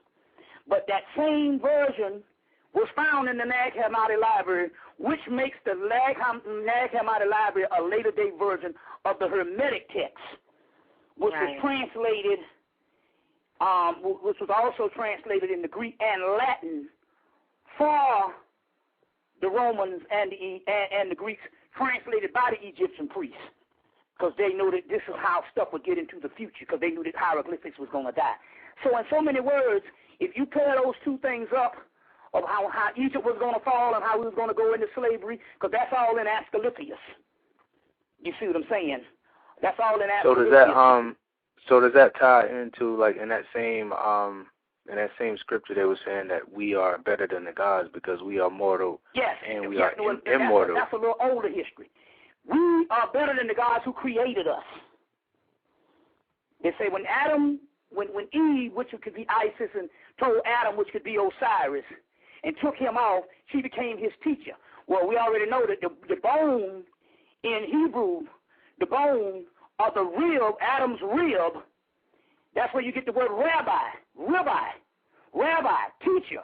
So Eve is Adam's teacher. And she said, she took this Adam off, and remember now, this is pre-Christianity, before it was made into the ward of the Roman state. So she takes Adam off, and she starts teaching him. She said, look, our people who created us, we are higher than them. So what do they mean by that? The people who created us, this basically took a high spirit and snatched it down into a physical realm. So the creator that created us was a subordinate figure, a doll of Ra or what have you, got several names, Yahweh or what have you, was this subordinate figure that snatched us from a higher plane, from non-physical, and put us down into a physical reality. But because he is the creator in the physical world, doesn't necessarily mean that he is higher than us. You see what I'm saying? We came from a higher realm than him and got trapped down there. So that ties into when they say that I guess when they were saying that the God energy was going to leave Egypt and it wouldn't be on Earth. So that means that the immortal part of us meant that we would have to deal with our God energy within inside of us. In so many words, when it said that the divinities will leave Egypt, there was also talking about Egypt was this great civilization. But when the divinities leave, they left so that they could be transformed into a new beings. Another thing here is this. Another thing here is this, on how this thing also happens. You have civilizations that rise up, and they're called rays of initiation. So what happens here is the sun that is the son of Sirius will put out a ray, or the sun will put out a ray, and that ray will come to a civilization, and it will raise the melatonin levels of creativity to create a new civilization. And that civilization can last for 2,000 to 3,000 years, or 10,000 years, or 11,000 years if you're ancient Egypt. It can last for so long. In the modern days, you know, most of the last civilizations for the last since the Moors was 700 years, and after that, most of them had been about 300 years before they peaked. But anyway, the sun will give a ray of initiation. It will give a ray, and it raises the melatonin levels or the melanin levels, and that civilization becomes the creative paradigm of the world. And when it's time for it to fall, it takes back those rays, and that civilization falls. That civilization falls. You can access that type of material if you get a book called Tutankhamun Prophecies by Maurice Cornwell. I got some other older books on rays of initiation, but the modern one that explains that stuff is a book called Tutankhamun Prophecies by Maurice Cornwell. All you got to remember is Tutankhamun Prophecies. So those are some of those things that's happening. There's multi-levels on what's actually going on. But that's good, brother. Keep studying. Keep studying because you are. All right, I appreciate that, man. I'll try to get something together and send you a small donation when I get something situated. Oh, I hear you, brother. I hear you. I hear you. Peace and blessings. All right. Okay. Also, as a matter of fact, I found it the other day. So that part where they say we was going to fall in Egypt and we was going to go and we was going to be a part of this land, but there'll be a group of Egyptians in the last days. I found that. I got a text. I found that text. So that text can also be a part of these packages we got. It's one page to go into all of that and stuff. So I found that text, as a matter of fact, when I was in Memphis in one of my bags. So I did it back in the 90s, but I got it now. So we could also get down with that too. Okay, beautiful.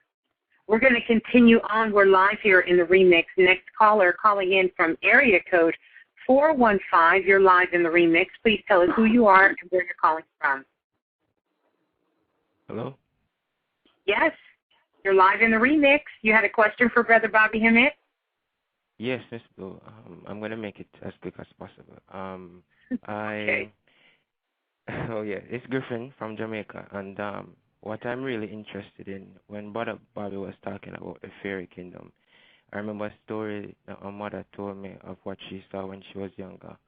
And, at her home.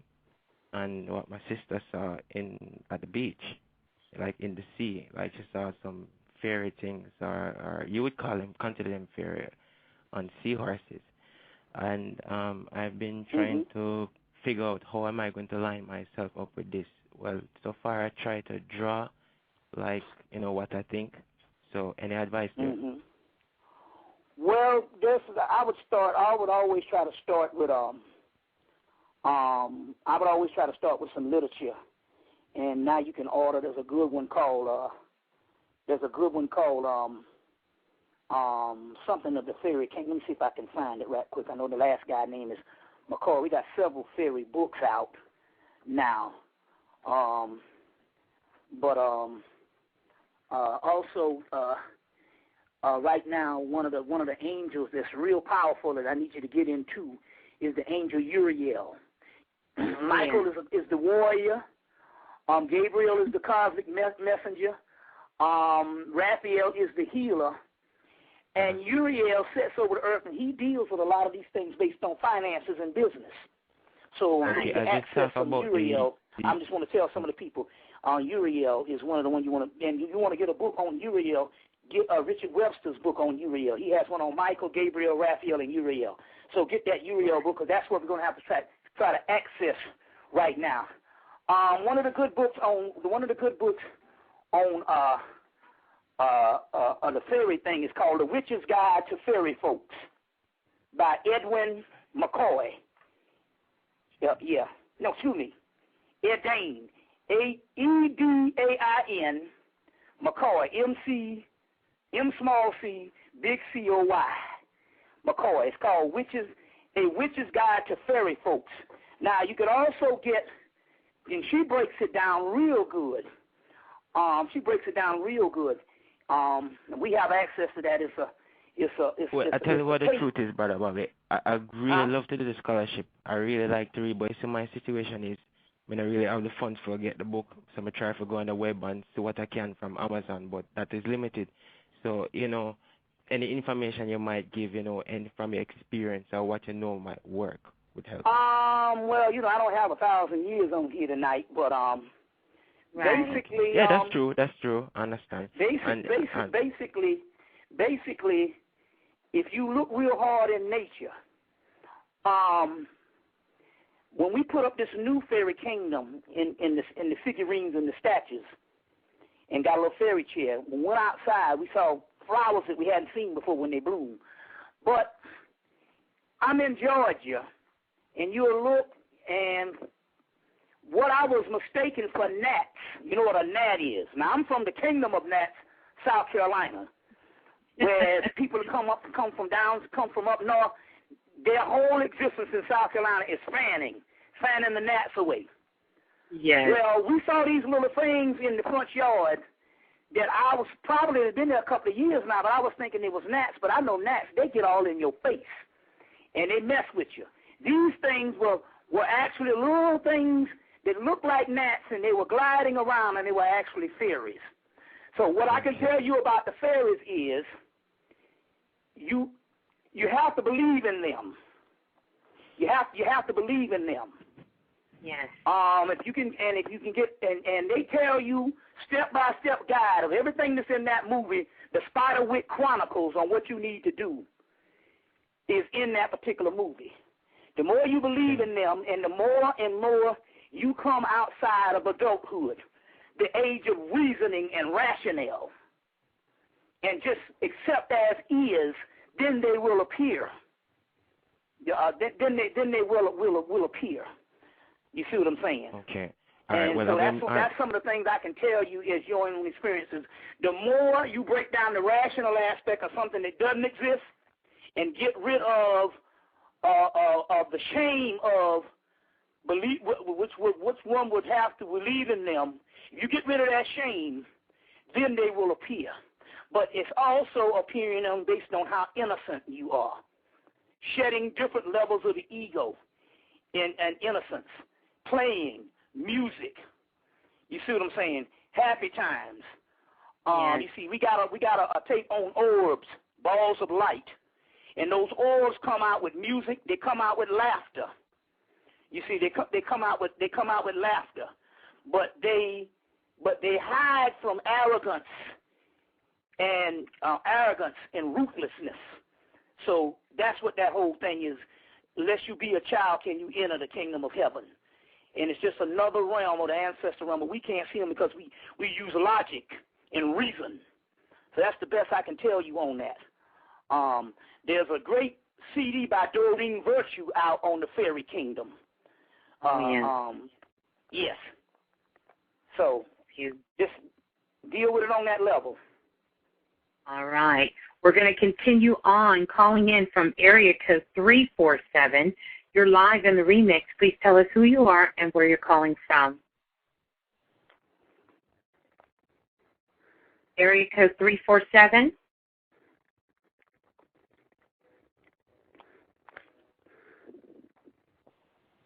Okay. They must just be listening. We're going to continue on. Calling in from area code 563, you are live in the remix. Please tell us who you are and where you're calling from. Yes, this is Lance Miguel from Montgomery, Alabama. I'm calling via North Hollywood, California. And all right. I want to ask Bobby,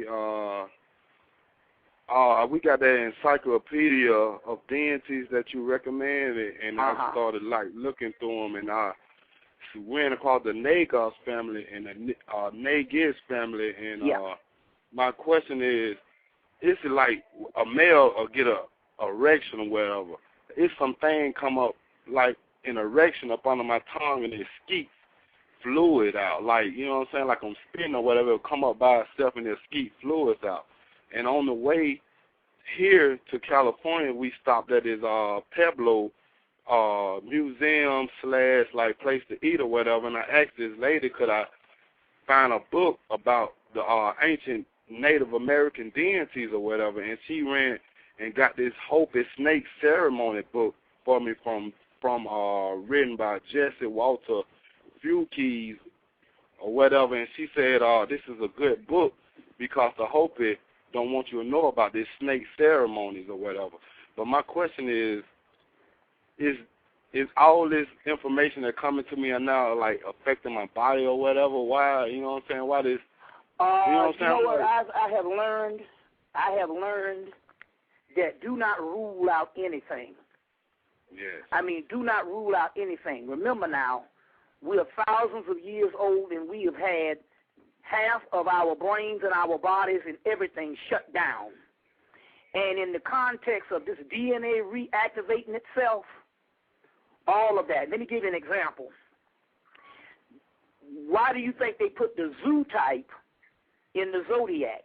When you look at the zodiac and you see the different animals, and you see different animals throughout mythology and different things like that in the totems, and why the Native Americans put the totems and the different things like that with the different animals, those animals each animal have a different talent that they do, a different thing that they do that's unique to those animals.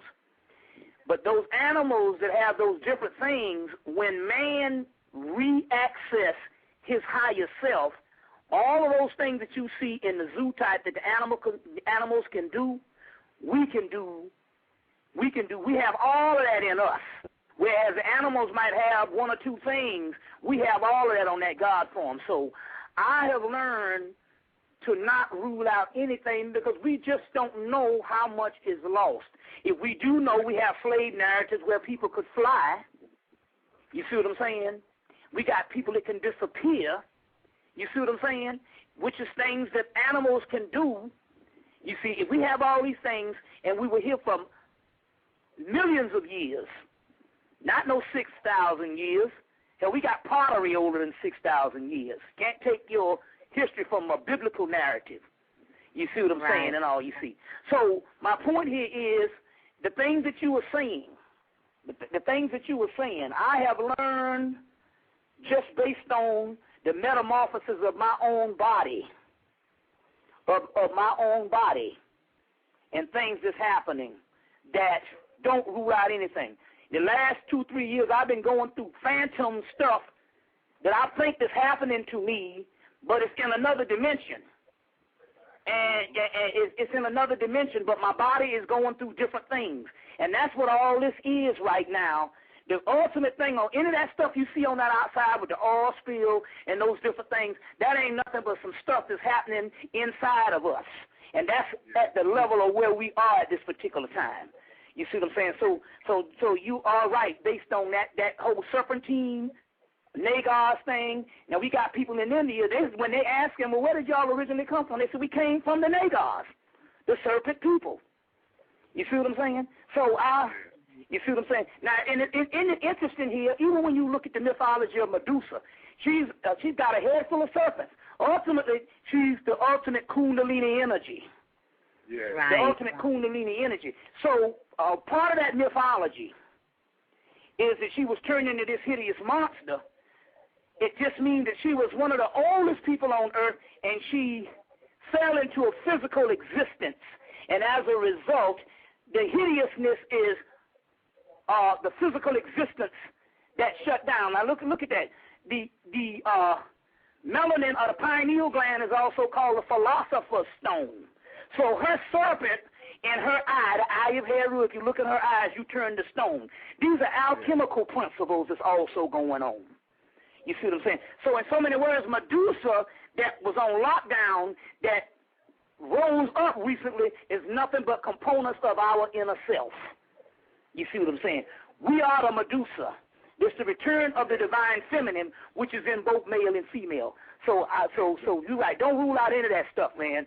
And don't think that because some certain things like that's happening to you, that it's not supposed to happen.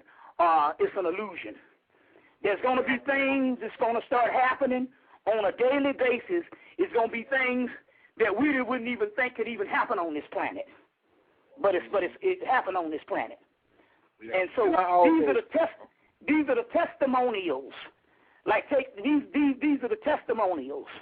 You see, like yin and yang. Yes, you know, yes. There's yin and yang, La Sarine, Madre de Agua, but all in the Caribbean they got these guys that go up to these, a fine-ass woman will show up out of the water, and the guy try to get with her, and she take him down. They never hear from him again. But I had a guy in Chicago, in Detroit, when I go to lecture with him, he told me that his daddy don't believe in nothing. He don't believe in nothing, but was drunk one night and fell in the lake. But he tell him to this day, a mermaid came and saved him. And he one of them kind of people don't talk like that. You see what I'm saying? So, yeah, so all of those things, man. Yeah, you see what I'm saying? Just chalk it up to experience, but what you need to do is to get you a notebook or a magical diary. And you need to jot down every little small thing until what you thinking is these glimpses will become a whole world around you. Right. Will become a whole world around you. Yeah. Yeah. I had we had just left know what I'm saying, Venice Beach, and we did over 300 ashes, you know what I'm saying, like right by the ocean or whatever, you know. And and we just got back in time like 5:44 before the show actually started out here on this time or whatever. But I also that energy went through this transition. But I got another quick question. Why? No, brother. Yeah. Now you went a little over. Now we got other people here, so you're gonna have to do that on the other one. You see what I'm saying? That's good, man. But we got other people here now. You see what I'm saying? Yeah. We gotta ration this shit out a little bit. So all right. We're gonna go to the next caller. All right. Love you. Good. I'll be good. Love you too, man. You know, you can come back later. we can't find nobody that has nothing to say. Right. All right, brother. All right. We're going to go to the next caller. Calling in from area code 770. You're live in the remix. Please tell us who you are and where you're calling from. What? Hello? Yeah. Greetings. You're live in the remix. Yes, I'm calling to find out how to recharge my stimulus package. It's what it is. It's a good question. It's already charged. If you don't think about it, it recharges. See, you can't look at it like, when am I going to get my next check? Right. You see what I'm saying? It's working. You see, it's working. But that is a good question. I'll tell you one way. There is one way. Okay. This is what you do. You go online. You find the book where the little piece of paper came out, the little angel signs paper. Right. I got them. Okay. That's a book called Angel Signs by Albert Haldane and Samia Saraya. It's right at the top of the paper. Okay. At the top of the paper, you will see the book and you'll see the two authors. Okay? And you could do two things. You could go online and order the book and buy the book, or you can go online and find the page and read it off a line yourself. Either way, however you want to do it. The book now has been out about 10 years, so it's about $6, $7. You might get it for $6 or less than that.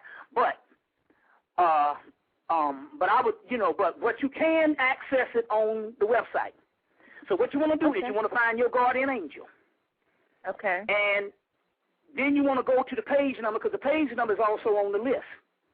We put that on there. You want to go to the page number on the internet and look up the page number, and it'll be 3 pages on your guardian angel. On my angel. Okay. The last page has an invocation. And an invocation is a poetic poem where you invoke that entity.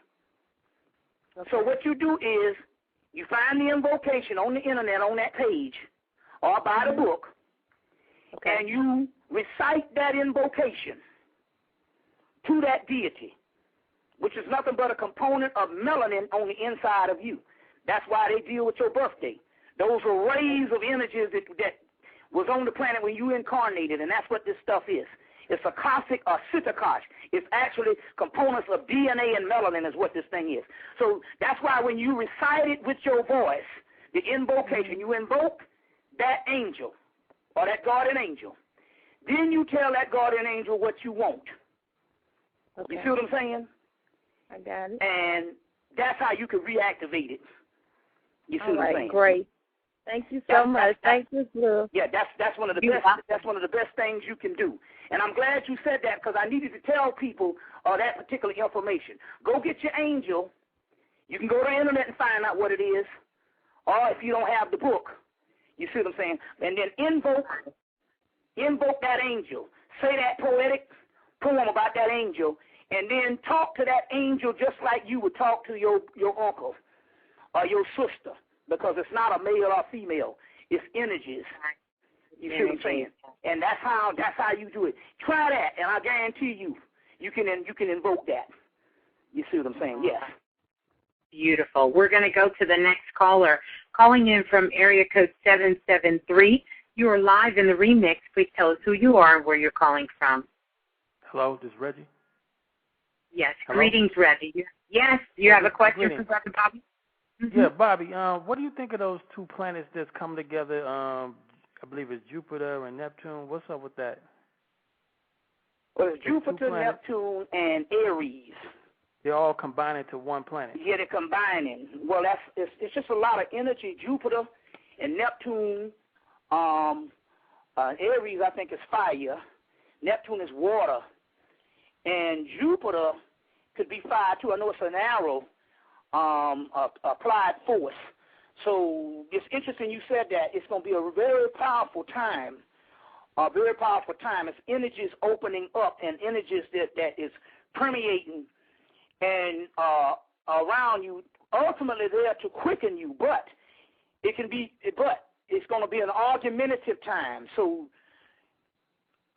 next time you just get thrown off and just lose your mind off of something very minute, you don't know why you lost it, either with your partner, with your friend, or with your parents, or whoever.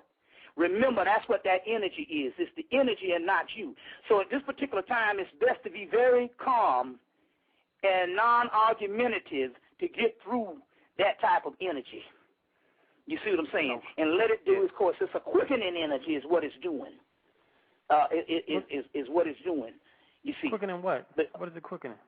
A quickening is you go to a higher level of spirituality. Quickening, when we say quickening, you have things in your body that are slated to rise up in your DNA to take you to the God level. This is a form of your evolution. And that's what's happening with these rays. They are quickening your inner self. They always apply everything out here to the inside on what's going on with you. That's what the people know. They know that if they tell the people something on the outside and you focus on the outside, you totally miss what's going on. The adepts that understand what's truly going on understand that there's some things that's going on inside of you. It's a part of your evolutionary process. We are going to a whole nother species. That's what all this thing is about. It's about becoming gods or something higher than gods. But for the sake of language, that's what it is. We're going back to our highest state. And basically, anything that's happened astronomically and astrologically is actually things that is changing you, your DNA, your cells, and your complete astral bodies into the new entities. And so that's another example of those particular planets and stuff out there doing. Because remember, those planets and all that type of things, do you know that each planet has a stone, an alloy? It has something to do with portions of stuff. And all that stuff that those planets set over is inside of your body, inside of the melanin, inside of the melanin. So remember, these things are being driven inside out, you see, and outside in. As above, so below. As within, so without. So that's what we're talking about here when we say the quickening period. That's the whole concept on what we're talking about here. If everything else is futile, everything else is futile. And if the people who rule you can get you to think that reality is greater than your own spiritual evolution, then you still remain in slavery. But this thing is happening whether we like it or not. But you got to, at this particular time, pay close attention to your spiritual development. That's the only thing that's happening on this planet. You see what I'm saying? Everything else is we just biding our time trying to get some damn relief. Trying to get some relief.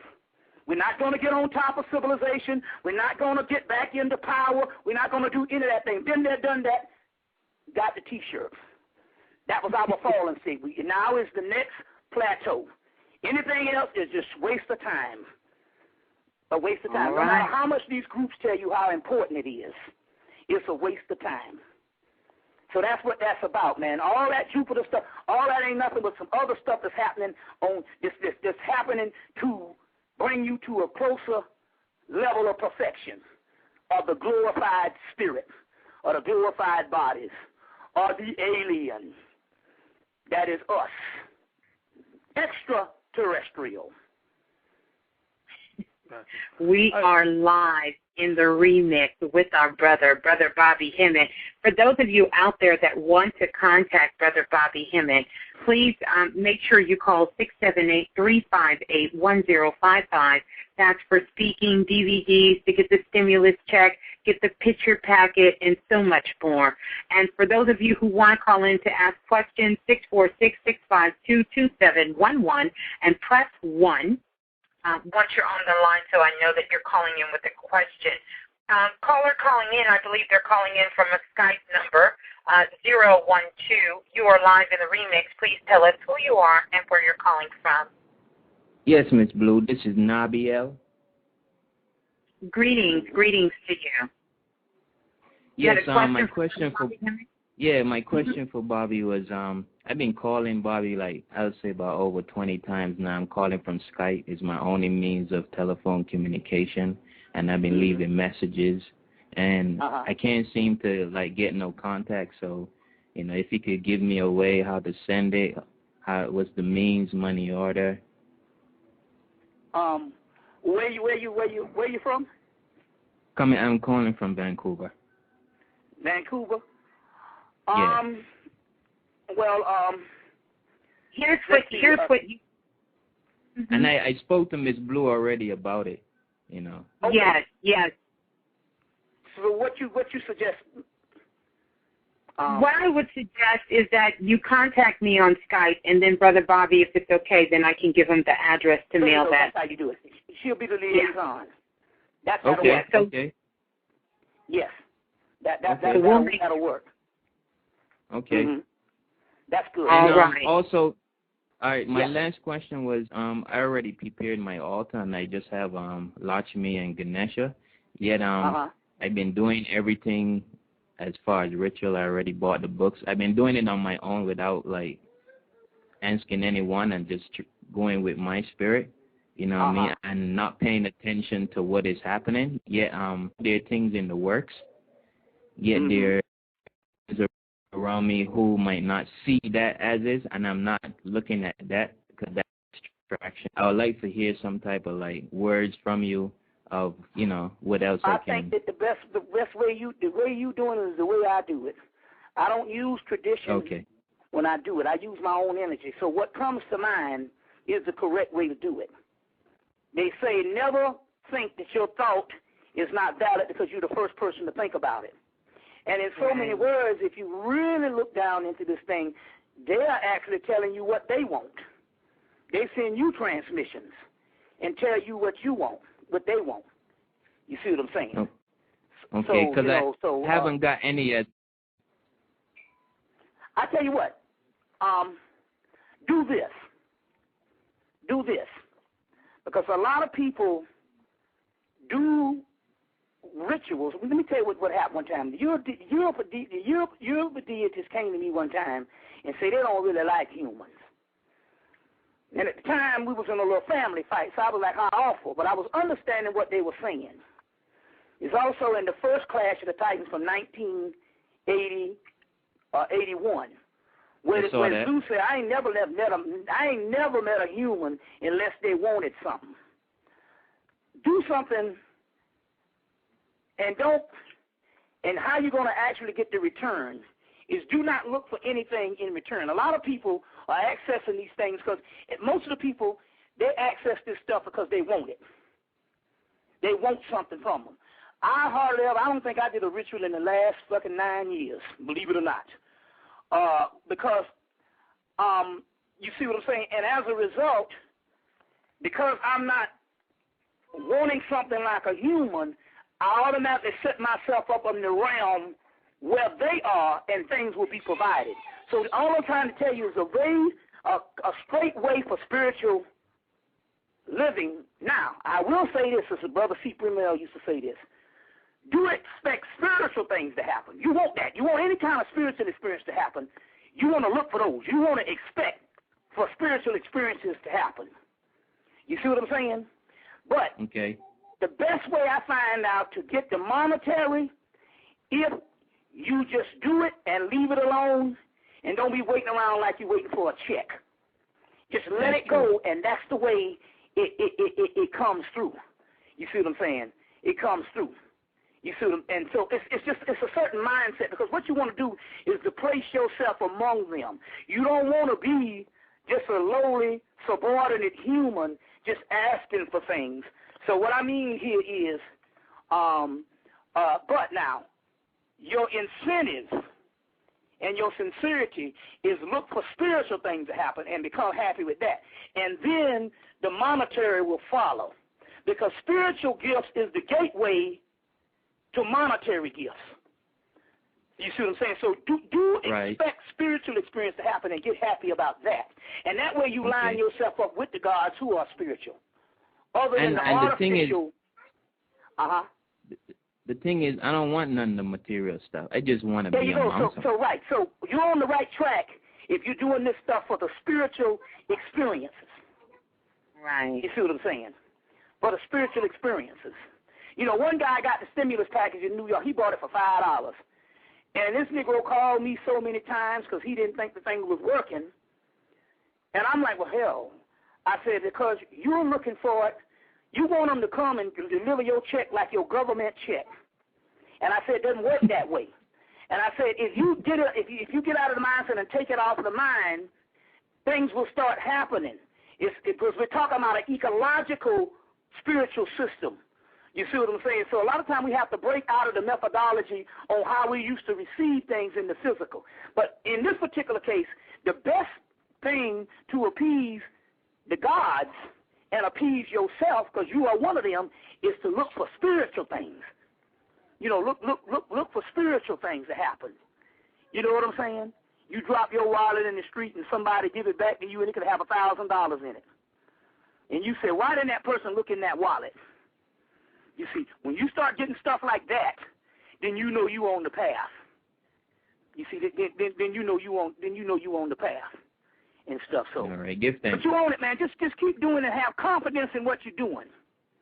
Oh, have yeah. confidence in what you're doing. But I tell you another good thing what you can do, because you can get this in Vancouver. You want to get a book called Lakshmi, An Introduction by Deb Butt-Patinick. This is a badass book. Let me see if I can find the guy's name. It's called Lakshmi, An Introduction by Deb Butt-Patinick. D-E-V-B-U-T-T, first name, Patinick, P-A-T-T-A-N-A-I-K. And in that book, there's a page in the back that show you all of the things that she likes and require. And if you can get some of those things, you could be cooking. But this book is awesome. I got the things. I got the things for everything. Okay, yeah. So I've been cleaning. You're done with that phase. You're done with that phase. Now, just sit back and commune, and it's going to all come together. Okay. See, it's going to all come together. All right, give thanks. But all right. All right. Well, thank you for calling in. We are currently full on the phone lines. We're going to keep going. If you guys are on the phone line and you're able to listen via the chat room, I'm going to ask that you do release the phone line so somebody can possibly get in and get a question in here. Okay, press 1 if you're on the phone line and you have a question. We're going to go to the next caller. Calling in from area code 804. You're live in the remix. Please tell us who you are and where you're calling from. The guy's name. It's called Lakshmi. 804. Can you please turn down your computer speakers? Okay. We're going to go to the next caller. Calling in from area code 563. You're live in the remix. Please tell us who you are and where you're calling from. You just answered a question with me. I'm finna get off the line. I download the thing, so. Okay. I'm gonna hang up the phone. Y'all be good. I'm gonna listen to you on the all right. On the web. All right. Give it a shout out to Stephanie Lowe. All right, there it is. Yeah. There it is. Yes. All right, here we go. I believe another caller calling in from area code 646. You're live in the remix. Please tell us who you are and where you're calling from. Hi, it's Kahea. Hi, Bobby Hemmitt. We love you. We thank you. We listen to you all the time. And once I start working again, I'm going to send you something, okay? Oh, yeah. I have a question. Uh-huh. Okay. I had a dream the other day that I was standing in front of this portal in the ground, and all the animals started jumping in it. And not like fear, like they were going in it, like they were like, we need to go in here. There you go.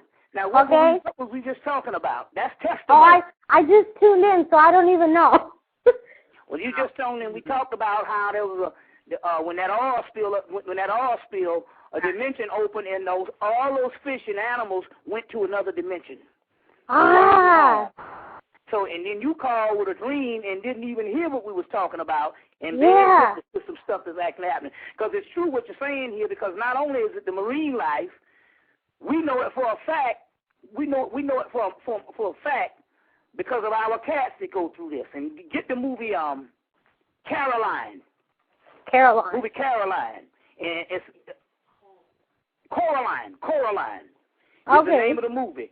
And right at the end of the movie, you will see the cat.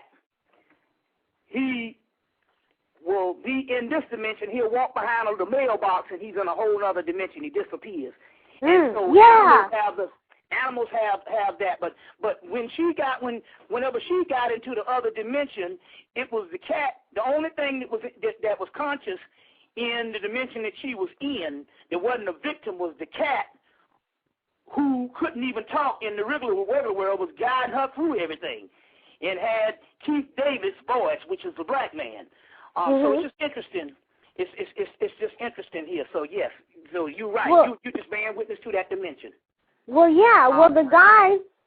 I'm sorry, I didn't really finish the question, but the guy I was listening to on there was saying something similar to you about not going on these ships, and he said his friend had a similar dream where he went in, he saw this portal, and his mom couldn't see it. He went back to his mom couldn't see it. And so I wanted to know from you, how tangible do you think that is? Do you think that's a metaphorical thing or a spiritual transition, or do you think it's more the portals? And why some people are the gateways, the portals? Yeah, there's gateways. There's gateways. They'll be an access in the dreams, because the dream is actually, the astral plane is actually in the dream realm. And so this stuff is being accessed on that realm. So, but it's tangible, yes. Remember now, this physical is the only thing that's not tangible. You see, we are trained that this is tangible. You see, this is tangible. I wanted this just came in, and I got to get this out. The brother was talking about there's Neptune, there's Jupiter, and all that stuff is conjunct with Aries. And so another thing you got to do also, and I will get back to your question, but another thing you got to do in this particular period is cut down the amount of sex you having. So the more sex you having, the more anger you going to have and turmoil with your mate. That's for sure. You want to get into fights, you add that, especially at this period, at this particular period, the more sex you having, the more you're going to want to kill somebody. You see what I'm saying? So I just want to put that in this particular period that's actually happening. You see, you want to do any kind of thing to avoid some stuff. You see, because if things go on and things get personal, they get devastating if you're having sex with that person. You see what I'm saying? On a daily basis. You see what I'm saying? Then you're going to be in some big trouble and stuff like that. You know, it's a lot of things a lot of women say, well, I can be your friend, but now if we start having sex, I'm going to kill your ass if you fuck up with me. Right. You see what I'm saying? Women are the first to know that stuff, you know. You see, now we'll be cool long as we ain't ruffling the sheets, but if we start doing that, you better come correct. I'm going to cut your goddamn head off. So, you see. Like that. No, I've had some say, okay, now don't go down this path. You see what I'm saying? And I went down that damn path and shit and shoot. Went down that path and I'll shoot.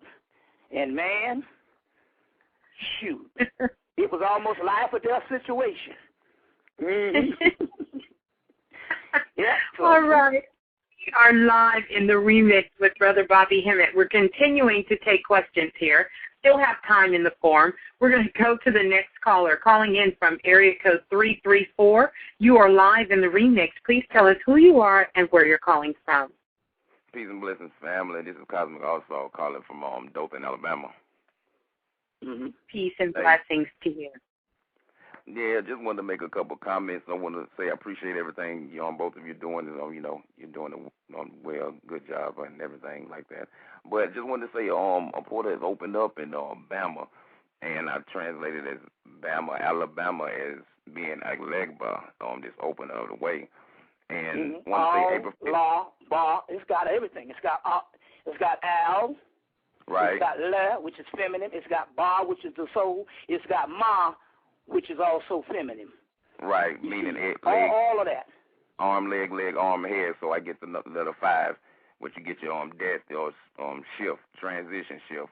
And then there was another thing on April 15th. We had like a comet as far as Iowa, and the angels came through and said this was like this pink energy officially coming to the planet.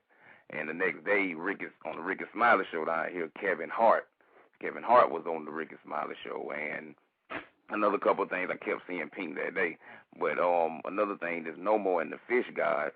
Officially returned a couple weeks ago. I had got about 100 pieces of fish in my freezer, and it kept raining.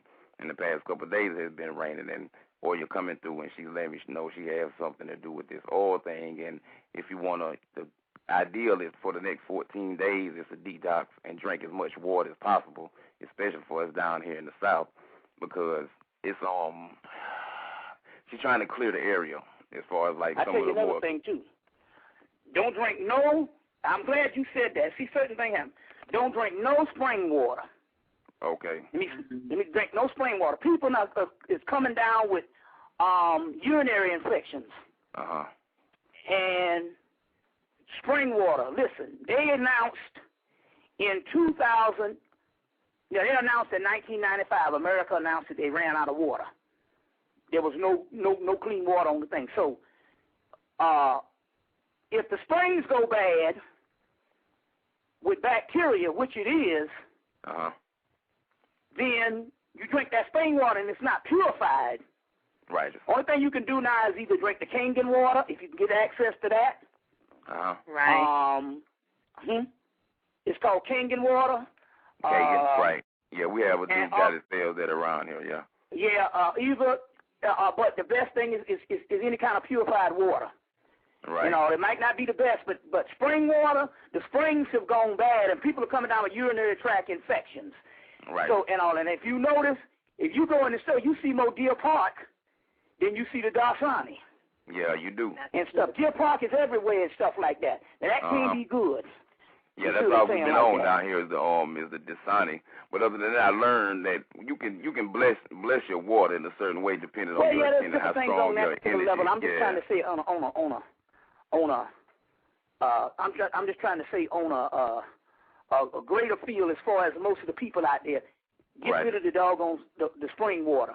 But you can purify the water with the dang angelic disc. That's with what the I'm saying. energy. Right. You know, with the tachyon energy, which is the disc that we sell in the stimulus package. You can purify the water with that. Also too. The disc also is in connection with that doorway, that gateway, that ship that's out there. So you also have that kind of interplay with that type of thing. So get your disc and stuff. But yeah, you can do all of that. Yeah. So all right then. It's all good, brother. Yeah, no doubt. I appreciate that. Oh, okay, all right, brother. thank you. Bless. Appreciate you calling in. All right, thank you. Later. All right, we're going to continue on here. Calling in, it looks like from area code 505. You are live in the remix. Please tell us who you are and where you're calling from. I'm Dar, and I'm in Albuquerque, New Mexico, which I call New Metropolis, Mecca. I hear you. Well, anyway, good to be able to holler at you, brother. A lot of things that you and Panic have said really have hit home with me because I've had a lot of these experiences. Spent like last 20 years around Native American people. Thought I was going to have to go back to Africa to pull it all together, and basically it happened here because I was around Native people, and a lot of the stuff is the same. So I was able to, do some things, probably get through some rites of passage, things like that. But anyway, the question that I had in mind, it was like there's a guy named George Cavasilas who's in Australia, and he's basically saying something I've heard before. I think I heard it in the spirit world, that this earth or this particular vibration would become a sun, and that there's a sun sitting at the center of the earth. When I was a child, I heard about the aurora borealis, and the explanation that the scientists were given at about the age of 9 or 10. I knew that was bullshit. And because there's light coming out of the earth and has emanated out of the earth for, since time immemorial. Yeah. So what I've come to believe is that the planet is slowly coaxing. What is your question? What is your question to me? Oh, the question is, have you heard anything about this particular aspect that the earth will become a sun? The earth is a living entity. It is a goddess. That's what they call it, Gaia. Mm-hmm. In the beginning, before the heavens existed, two things existed: Gaia and Eros. The earth was here. The earth was here before the cosmos. Okay. Yes. Yeah. Now, okay. Everything, we have a sun in us, which is the soul. The earth has a sun too. That's why the earth in mythology is also the goddess Tiamat, who was a goddess, the great mother, that was overthrown by Marduk and turned into the ocean, turned into the ocean, and that whole 9 yards. And so, yes, it would have a sun because it has a kundalini. You see what I'm saying? So it's an entity. So yes, it has a sun, just like we have a sun, because in so many things there is nothing different between us other than different aspects of manifestation. But out of all of that, we're nothing but suns. Okay. See? Yes. Understood. So the second part of the question, basically the same question, is, being that the case, what the information that was coming was that there will be a new Earth, or an Earth very much like this one, smaller probably, with 2 suns, and it will never see darkness. Have you heard anything about that? Yeah, but a lot of that stuff is more metaphysical than you think. There ain't going to be no physical Earth. Okay. If it's a sun, in order for it to be sun on the inside, if it gets rid of that, it can't be no new Earth because the physical is nothing but a cocoon. It's a planes of existence, you see what I'm saying, that is encasing this. It is the matrix. So, in so many words, it's not going to be the same. It's not going to be the same aspect, because the simple fact here is once we manifest beyond these physical bodies, you see what I'm saying, beyond these physical bodies, we will no longer need the physical earth to support our existence. So it's going to be something on a whole other level. It's going to be something on a whole other level, but it's not going to do that because this is a matrix, and it only supports the ego life. You see, it's an illusion. So once this illusion disappears, yes, it's going to be something new, but it's not going to be physical. It's not going to be physical. Okay. You see what I'm saying? And gotcha. So, right, because this is an illusion. It doesn't even exist. It's just roles we play, series of events that never existed. So obviously it can't be another version of this, or we are fucked again. You see Yes, what sir. I'm saying? Yes, sir. Because that means that in order for us to experience this again, the only way we can experience this again is through the ego, which is the false self. Yeah. And the illusionary phenomenon, and so if it's going to look like this again, then we are in the same shape that we've been in. Stuck on stupid. So no, we talk about a complete change of state. Yes, sir. Metamorphosis. Yes, so sir. It won't be the cocoon. The butterfly, the caterpillar don't go into the cocoon to become a butterfly, to become a caterpillar. It goes into the cocoon to become a butterfly. They showed that in the new Alice in Wonderland. When I forgot the guy's name, was smoking all that good hash and shit, became a butterfly. Yes. Yes, sir. So it's all good. Yeah. That's beautiful. Our birthdays are around the same time. I'm the 27th of November, same day as Hendrix and Bruce Lee. I'm a musician. Bruce Lee, right. There you go. Hendrix, Bruce Lee, I'm 28th. And I think Richard Pryor is the 29th. And, is he the 29th? Badges is something else. Yeah, them November Sages, boy, I'm telling you. Oh, yeah, they are. Yeah. Yes, sir. Yeah, all right, brother. Well, that's all right. Yes, sir. Yeah. I'll be back. Be back in touch with support as soon as I can. Right. Yeah. Yeah. Peace and love. All right. So that's January. That's July, August, September, October, November.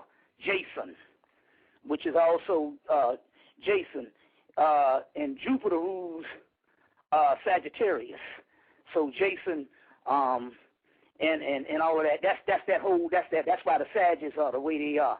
There's a whole lot of stuff behind that. Yes. Next caller. All right, here we go. Calling in from area code 347. You are live in the remix. Please tell us who you are and where you're calling from. Hey to the boom, Ms. Blue. This is Brother Heru. I'm calling from the Bronx, New York, and greetings to you and Bobby.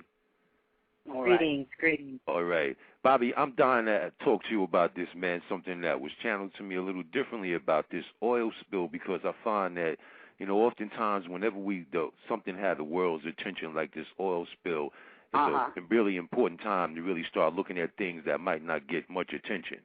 And one of the things that was channeled to me is that when you look at the symbolism of this spread of this blackness is something that I found interesting. Now, last week we had something happen and I thought was very profound. It got some media attention, but not a lot.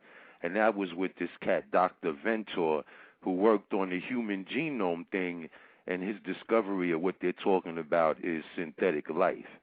Now, what was very interesting about and very the interesting. Thing took on the cell took on it was artificial life, and the cell took on the life of itself. Yes, sir. Right. Life so of that itself. Android shit came true. Right. Now, what was interesting is that Obama put a hold on it. Now, earlier this week, around 2 a.m. in the morning, came on twice. It was a program called Synthetic Life, Questions and Answers. Now, they had Ventor. Now, this guy is the guy who's the father of the human genome, and Kurzweil sitting up there now. You probably know Kurzweil is the father of the synthesizer, so he worked with the vibrations of sound. He trying to live forever. For a white dude, whatever he working on, he look pretty good, and he also is the one who's the father of the scanner, i.e. cloning.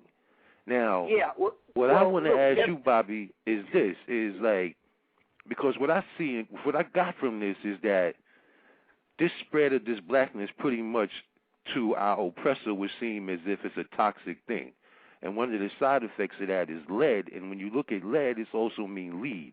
Our taking our lead. So I'm wondering, because what Ventor said is that they putting this on the market. He first got, Obama was going to shut it down because the government was going to take it. They didn't want this to get out there like that. But he said he ain't getting no public funding. So what they did was, Ventor is saying, we're going to sell what they calling bio blocks. So what I'm worried about is, are they going to try to take these bio blocks and create a melanated being with the consciousness of them to help distract us from our own liberation and rise? No, see what has happened in this. That's why it's important for us to stay with our agenda. Remember this now, because see, that just creates fear. He don't have that thing. He just created a little cell. He ain't did no shit than we do with our motherfucking automobile out there.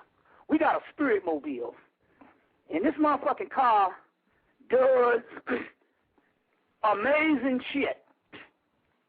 It does amazing stuff. Like I said, we rode around doing a goddamn 100 on a broken axle for 4 months. The goddamn car hit a motherfucker on the bicycle, and the damn motherfucker, we saw the nigga leg cave in, and he kept on riding the bicycle. But they talk about that in the Hermetic text. Don't be blown away with this little bit of bullshit that's crack up. What it is he ain't created nothing that we ain't already had, because the Egyptians talk about that. That's why they would build them temples. They would build the temples and an inanimate object, and they would bring stuff from another dimension to another dimension. My point here is we can't invent shit of fear or what we think they might do. That shit is over. They ain't doing shit. They ain't hitting a lick out of goddamn snake. They've been into this metaphysical shit for over 150 years, and they ain't had one convert to Christ.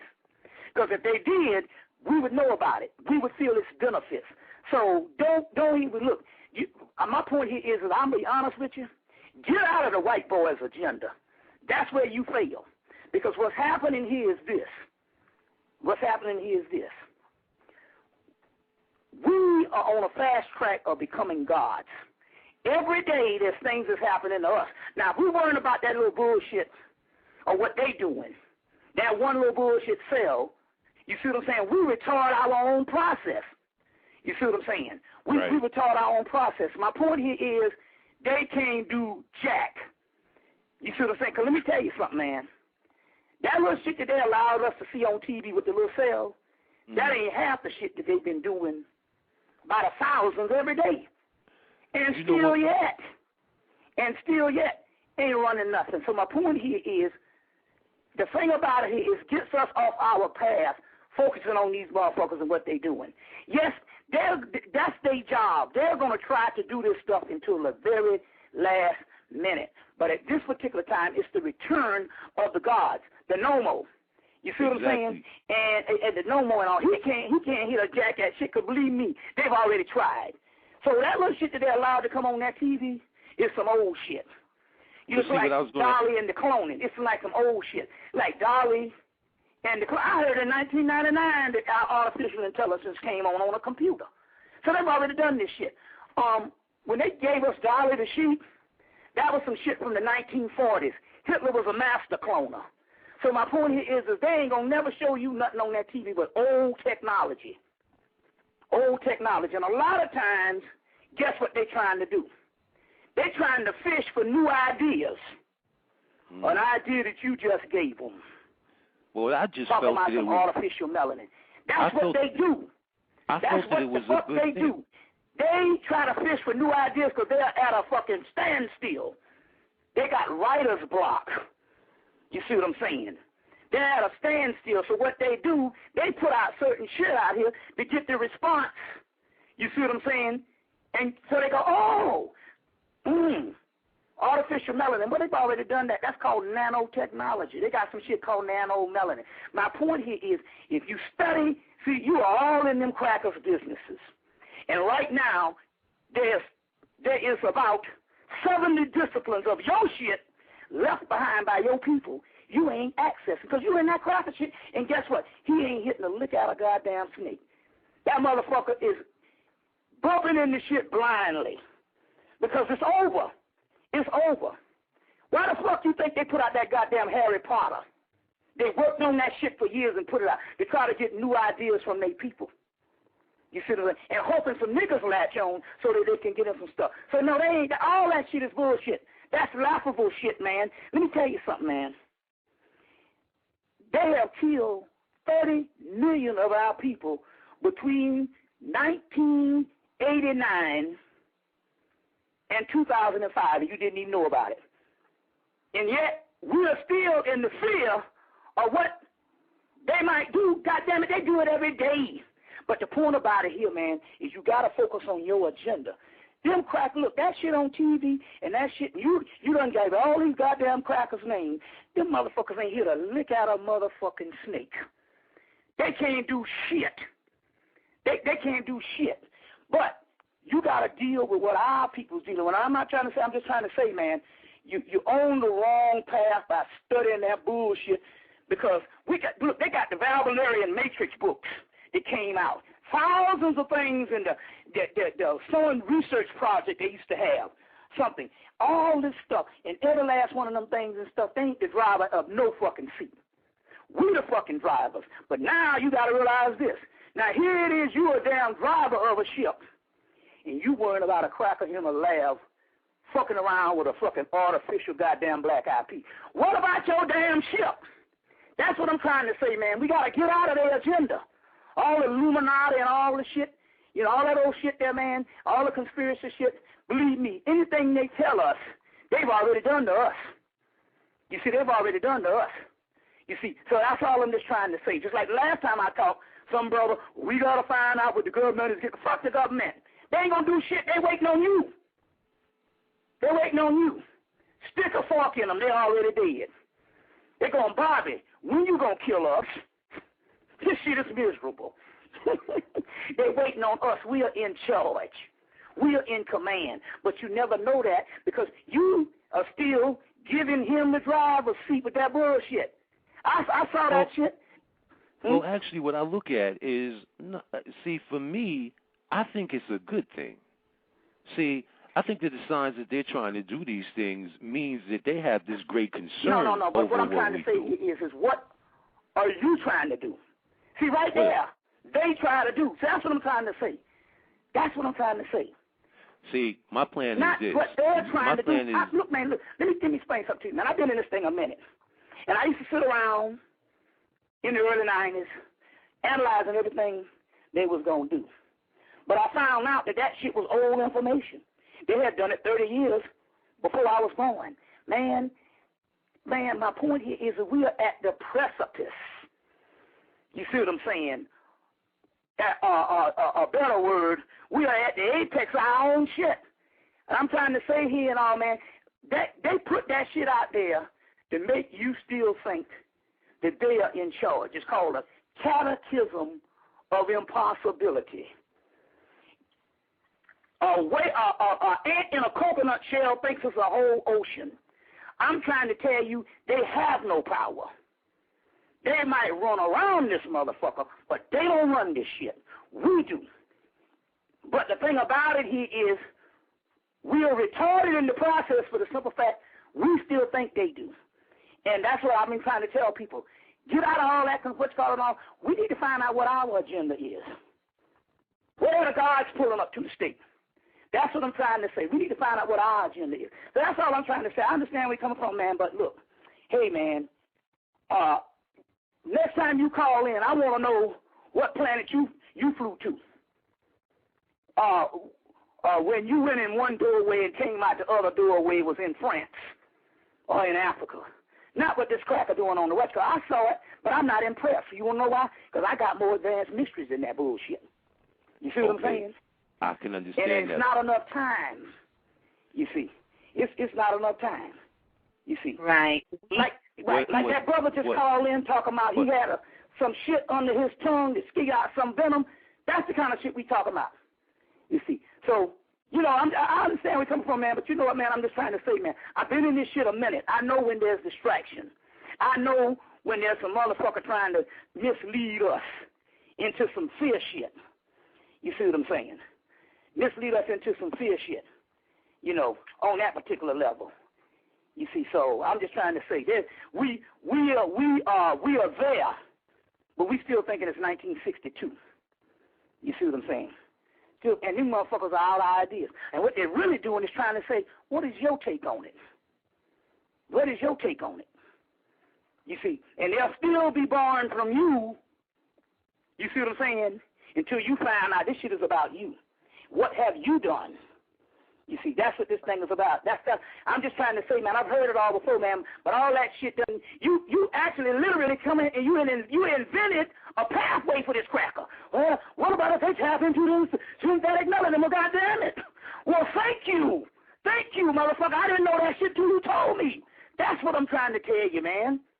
We got to quit inventing shit for them. You see, that's the reason why this shit stay alive. We keep them alive.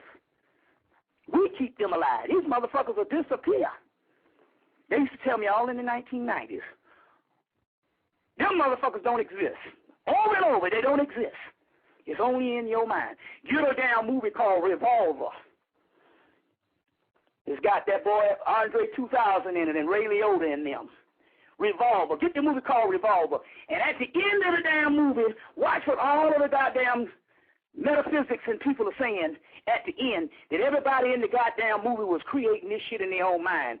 The enemy and the evil shit, you create in your mind. You see what I'm saying? So my point here is, yeah, we saw that on the TV because they already know. Y'all motherfuckers don't give us some goddamn ideas. We are out of ideas. They've been, look, motherfuckers been out about 10, 15 years ago. That was it for them. And they've been borrowing shit from us. You see. Remember the Matrix movie? Came from that woman? See what I'm saying? So I'm just trying to say, that's all I'm trying to say. It's all good, brother. Give me some more questions. All right. We're going to take a look at the time, Brother Bobby. I think we got like 54 seconds. And so I hated to cut Elder Haru off there, but we got 54 seconds. And for the next callers, you guys, we can continue on the show. Even with the name Haru, light. Even with the name Haru, light. Do you think Haru going to be worried about some cracker, what this cracker doing, and he's supposed to be the light? You got to be an example of the name you choose for yourself. You see what I'm saying? Because we caught up in all that shit, man, because we are programmed to catch up in all that stuff. That's what I'm trying to say. We need to know, I'm trying to say, where are the gods coming for us? That's what we're trying to say. What is our agenda? What is our agenda? I just told you damn near an hour and a half on me going to one place, thinking I'm going to lecture here, and fall off in another dimension, doing something totally different. That's because you're on a journey with your own agenda. That's why we give these testimonials. You see what I'm saying? That's why we give these testimonials and stuff like that. No, this motherfucker ain't going to hit a lick at shit. You see what I'm saying? And it's not because he got us. He knows that our brains are atrophied. We're atrophied people. We got atrophied brains. Anybody know what that means? It means that the black race is in a suspended state of mental retardation. Let me explain something to you. Do you know that when you incarnate down here, there's supposed to be a certain amount of learning? And when people not of your race, or not even got nothing to do with no race, because this happened to everybody. Because I used to talk shit about the white man. Spirit said, you got to get out of there, because guess what? The black people are so mentally ill, so we are all in the same damn boat. We are all on the same level. You ain't higher than the white man. You so mentally ill. You so goddamn mentally ill until we said all this shit about the caveman. No, motherfucker, we are all in the same damn boat because our mental illness is so is such at a high state until everything down here is just squalor. And let me tell you what I mean by this. If a society does not give you the adequate kind of learning, I'm not talking about education, that's training. That's training. You ever thought when you looked in them goddamn the syllabus in your head, you said, I don't really want to go through none of this shit. You see what I'm saying? The stuff you wanted to go through don't make no money. That's how they get you. You see what I'm saying? But that's training. But adequate stuff about your body and the world around you, if you don't receive those things, it brings on a state of mental illness. And so what they do here is there's variations of things that we need to learn that we can't learn, number one, because they gave us religion, and that takes up the slack. The religion tell you the only thing you got to do down here is be good, and that's good and fucking stupid. So as a result, because we don't learn certain things, as a result, we go to a state of mental illness. Just about most of the people in this country, black and white, is mental illness. It's just that ours is on a much more severe level. That's why I talked about the little white girls in the store, 7 years old, buying books on our spells, shit that we created thousands of years ago. You see what I'm saying? But they are exposed to things, and because we're not exposed to things, we don't get to learn, and as a result, we go deeper and deeper into mental illness. I'm not talking about the brother being a mental. I'm just trying to say here, we need to get into our shit, the shit that was prepared for us that activates this melanin, not shit that ultimately gives you fear to shut down the damn melanin. Now, the last time I talked to Richard King, and when that book first came out, the last book they did on melanin, Richard King and Dr. Ann Brown and the brother Thomas Moore and stuff, they concluded the last time, he said, what is the biggest enemy to melanin is fucking fear. At any level, whenever you think for another human being on what they might do to you, and you think it up out of your goddamn brain, that's fucking fear. And that's what shuts down our shit. We are in what they call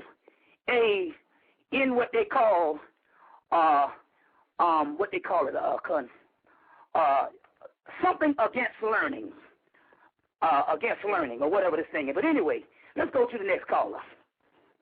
All right, let's see if we can still get the callers on here. It looks like a caller calling in from area code 313. You're live in the remix. Please tell us who you are and where you're calling from. Yes, my name is Yeshua, and I'm calling from Detroit. Peace, brother. Yes. My question to you, you had mentioned early in reference to Jupiter in Aries, and I want to know what does that mean for me. I have Jupiter in Aries. That's a solar return for me.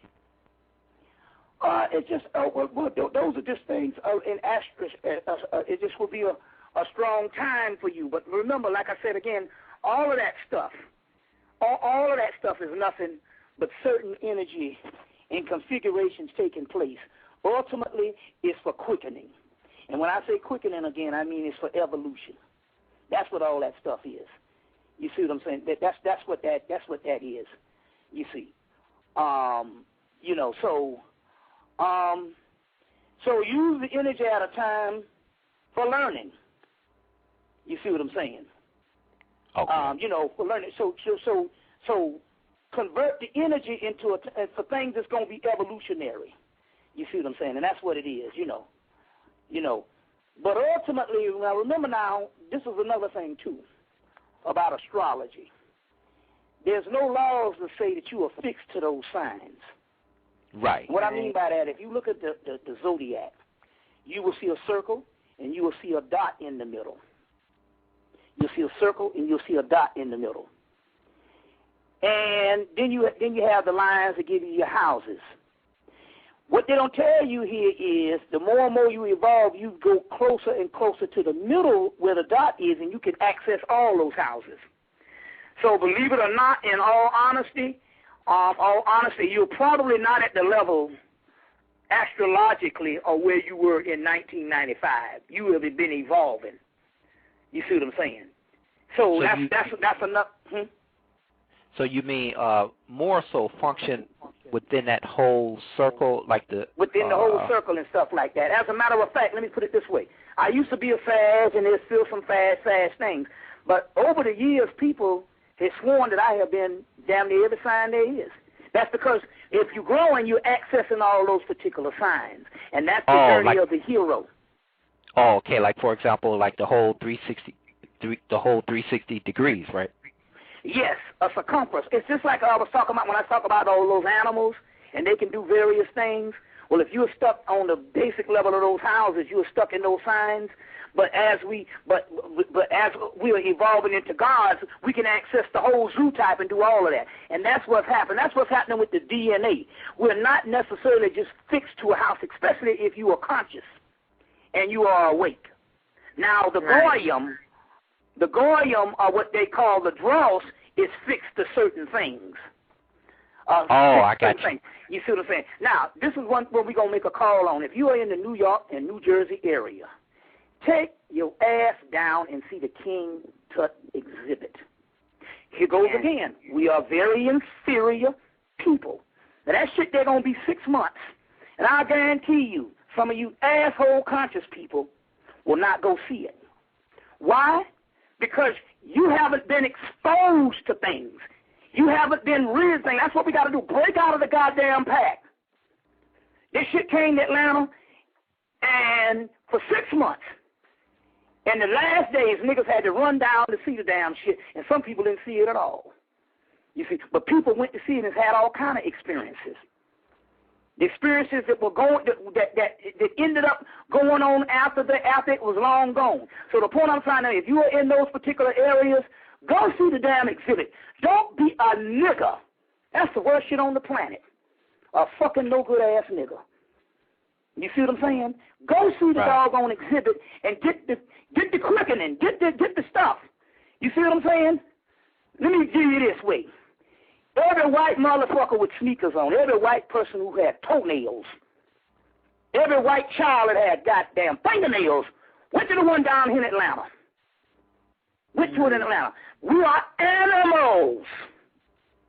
Just like, you know, you could take an animal, there's an event that happened, but you know, that hog just going to stand and he's only going to be worried about the goddamn slop. It be raining, he still be chewing. Well, that's what we are. We've been reduced down to a certain state. You see what I'm saying? That's what I'm trying to say. I want to hear this shit. White folks, man, are motherfucking 30 years ahead of us, even if they are not conscious. Because they have a problem. They got people. But the thing about it here is the average white folks are exposed to things. Let me give you an example of what I mean. We used to laugh at white folks when we see them on TV at their parties because they wasn't dancing. They were just standing around talking. You know what I'm saying?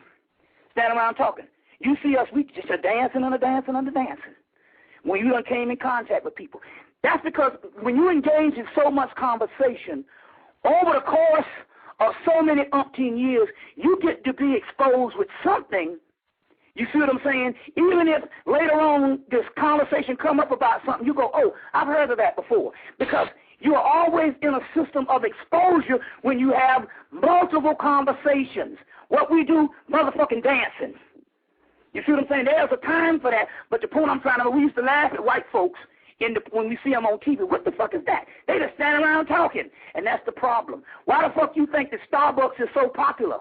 Now, we live in the West End, right up the street from all the 5 schools, and they ain't got no Starbucks. I say no because Starbucks make their money off of motherfuckers come up in there with a conversation.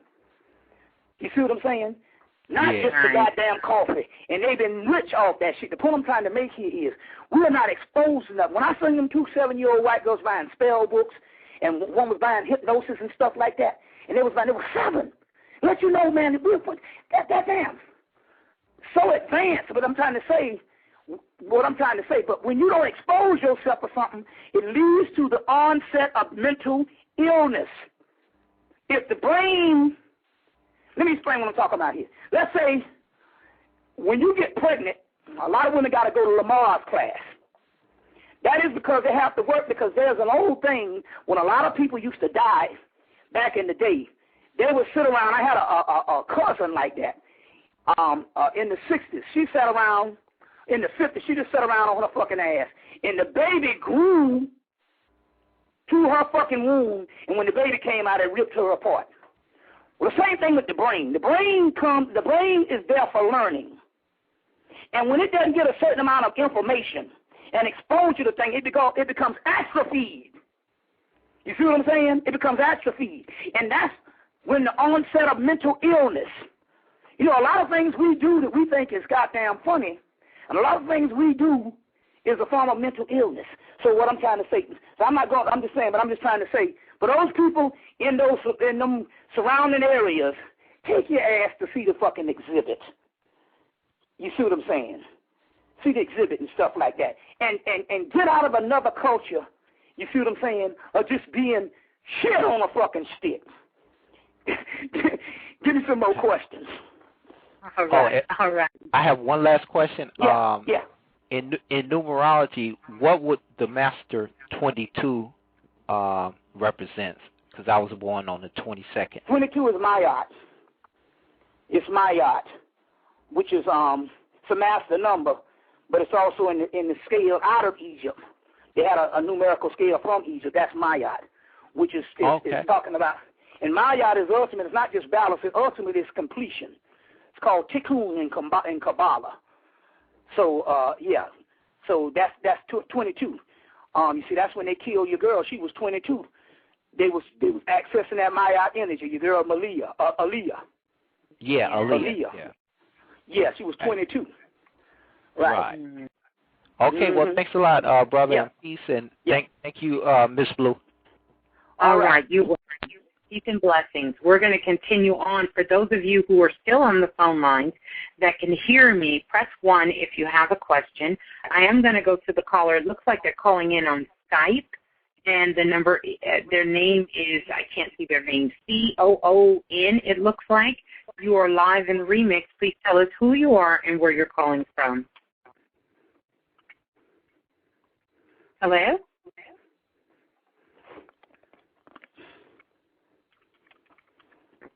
Mm-hmm. Hello? Is this, I can't see Allah. It looks like the letter is so small. Looks like they're calling in from Skype, but maybe they're just listening. We'll go to the next call. Let's see. Calling in, I don't believe I got this caller. Calling in from area code 718. You're live in the Remix. Please tell us who you are and where you're calling from. Hello? Yes, greetings. Hey, peace. How you doing? This is Infinity. All right, peace to you, Infinity. Peace. How you doing? My question for Bobby, actually, I wanted to ask him about the King Tut exhibit and what did he think about the significance of it being in New York at this current time, and then I was kind of going to share with him like what I went through when I went there. Well, it's just like I said, it's an exhibit. It's traveling. You know, it's been here. It's been in Chicago. It's been several places in Atlanta. You know, so you know. But I'm just trying to say that the significance is there's a reason spiritually when these things come. There's something that spiritual happening. They say that our people need to experience a certain amount of energy, a certain amount of experience. You know, and that's why those things, they come to us. But like I say, more white people get the benefit and stuff like that now because they're exposed to go to museums. Some people have never gone in their life and stuff like that. You know what I'm saying? You know, it's just like I know niggas right now. You go to a Chinese restaurant and they be scared as hell. They eat some other shit, so they order the fried rice because that's the bullshit that they have in their neighborhood. Now, goddamn, you know, you in a Thai restaurant ordering fucking shrimp fried fucking rice because we ain't exposed to nothing. We have a fear of new things and stuff like that and all. So my point here is that's the thing about exposure. So, what you were saying about your experience? Yeah, I'm going to make it quick. I know other people got questions, but I went there with my mother. And my mother isn't, you know, that much into everything, but she's Haitian, and she has her own altars, and she does her little stuff. But I brought her with me, and I took a lot of pictures. You know, you're not allowed to take pictures, but I took a lot of pictures because my whole plan was just to retake my energy back, you know what I mean, and get in touch with my ancestors and stuff like that. And I could feel, the crackers kind of staring over my shoulder because I was breaking down a lot of stuff to my mother because it was easy because she had the actual visuals there. But the greatest experience was the centerpiece, who I don't remember the actual pharaoh's name, but the centerpiece of the whole exhibit was a pharaoh with his mother. So I took that and said, you know, we came from a matrilineal society, and I'm working on my bond with my mother as well at the same time. So it was her restoring me to my kingship in a sense, because we took a picture, and one of the pictures we took was like us with a pyramid, and it said Return of the King. And her arm was behind me the same exact way that that pharaoh's arm was behind his own mother. So when I got home, I looked at all the pictures that I took, and I also took that picture of me and her, and I put it on my altar to kind of charge that up, you know what I mean, and reclaim that energy. And ever since then, I've been doing some works like, you know, Miss Blue knows that I paint and I draw and stuff like that. I've been reconstructing a lot of our monuments. A brother who I've never met before, one time I used to work out with him in the park, an older brother, elder. He came to me and told me I was Zoza Methacat. So he told me that I try not to get too ego with stuff. I just like to let it come to me. But, you know, the other day I started drawing Zoza, I started drawing Queen T and doing stuff like that. So that's how I work my particular magic. But you know, being there and being close to Tut and everything, and seeing Akhenaten, it really lit me up. It lit me on fire, and then it opened my mother up to the stuff too. Yeah. And she started to ask me a lot of questions. So, you know, that was my experience. There was one sister that went there, and come to find out, she started crying when she saw Akhenaten and didn't know why. Come to find out, she was one of Akhenaten's daughters, and she literally went in the gift shop and bought a statue of herself, because they had the daughters' heads there and stuff like that. So that's what I'm trying to say. There could be certain experience. There could be stuff that can unlock your mental illness, I'm talking out there, and certain idiosyncrasies we have when we go up in that type of energy. And so that's why we're trying to get our people to be exposed to certain things. More the wilder stuff is dead. That's the reason why things are that way. And it'll be in another part of the country soon, back where we are. You see what I'm saying? You know, and other things like that, you know. So it's all good. There's 2 exhibits going around in the country, 2 of them right now. That's how much stuff they got at Hemmitt. You see, when they had one here in Atlanta, they had also one in Houston. And so my point is there's 2. So you got to check on the internet and find out. There might be one near where you are. You see them closer to where you are in New York. So you just have to check those things. And so it's all good, brother. Yeah, well, all right. I wanted to thank you because all the information that you have put out there, it helped me kind of magnify what I could do personally with my own magic and my own artwork and the stuff that I create and stuff like that. Well, so now when I'm working with these deities and I'm painting them and stuff like that, I'm going through my own rituals. So thanks a lot, brother. Peace, peace, peace. Yeah, okay. Well, it ain't about, you know, like I said, it's about you and your path. Right, exactly. Yeah. Brother Bobby, we are all out of time here. I do want to close out by letting everybody know, definitely, for all the information you heard here for Brother Bobby Hemmitt, contact him at 678-358-1055. Thank you again, Brother Bobby. Very powerful share. Right. The brother was talking about art. Y'all focus on those picture packages. It is unbelievable. It's way over 40-something pictures now. And the stimulus package and all the rest of the stuff, the Palo tapes, all of that. Yes, beautiful. Yes. Beautiful. Thank you again, Brother Bobby. Another amazing share here live on the remix. So thank you so much for coming by and sharing the knowledge and information and the work that you do. So peace and blessings to you and your queen, and I know we'll be doing this again soon. Yes, I tell you. We will. And I enjoyed it. Yes. Everybody's loving it. They're waiting on to download the show, the rest of the people who didn't get in. So, right. Now remember, 678-358-1055. There it is. That's the number to call, you guys. So peace and blessing. If you're outside the country and you don't have a way to call Brother Bobby, hit me up, and I'll let you know where you can send those donations and get the information. All right. Peace. Till next time, you guys. Peace and blessings to everyone. This is Miss Blue signing off for the remix. All right. You still on?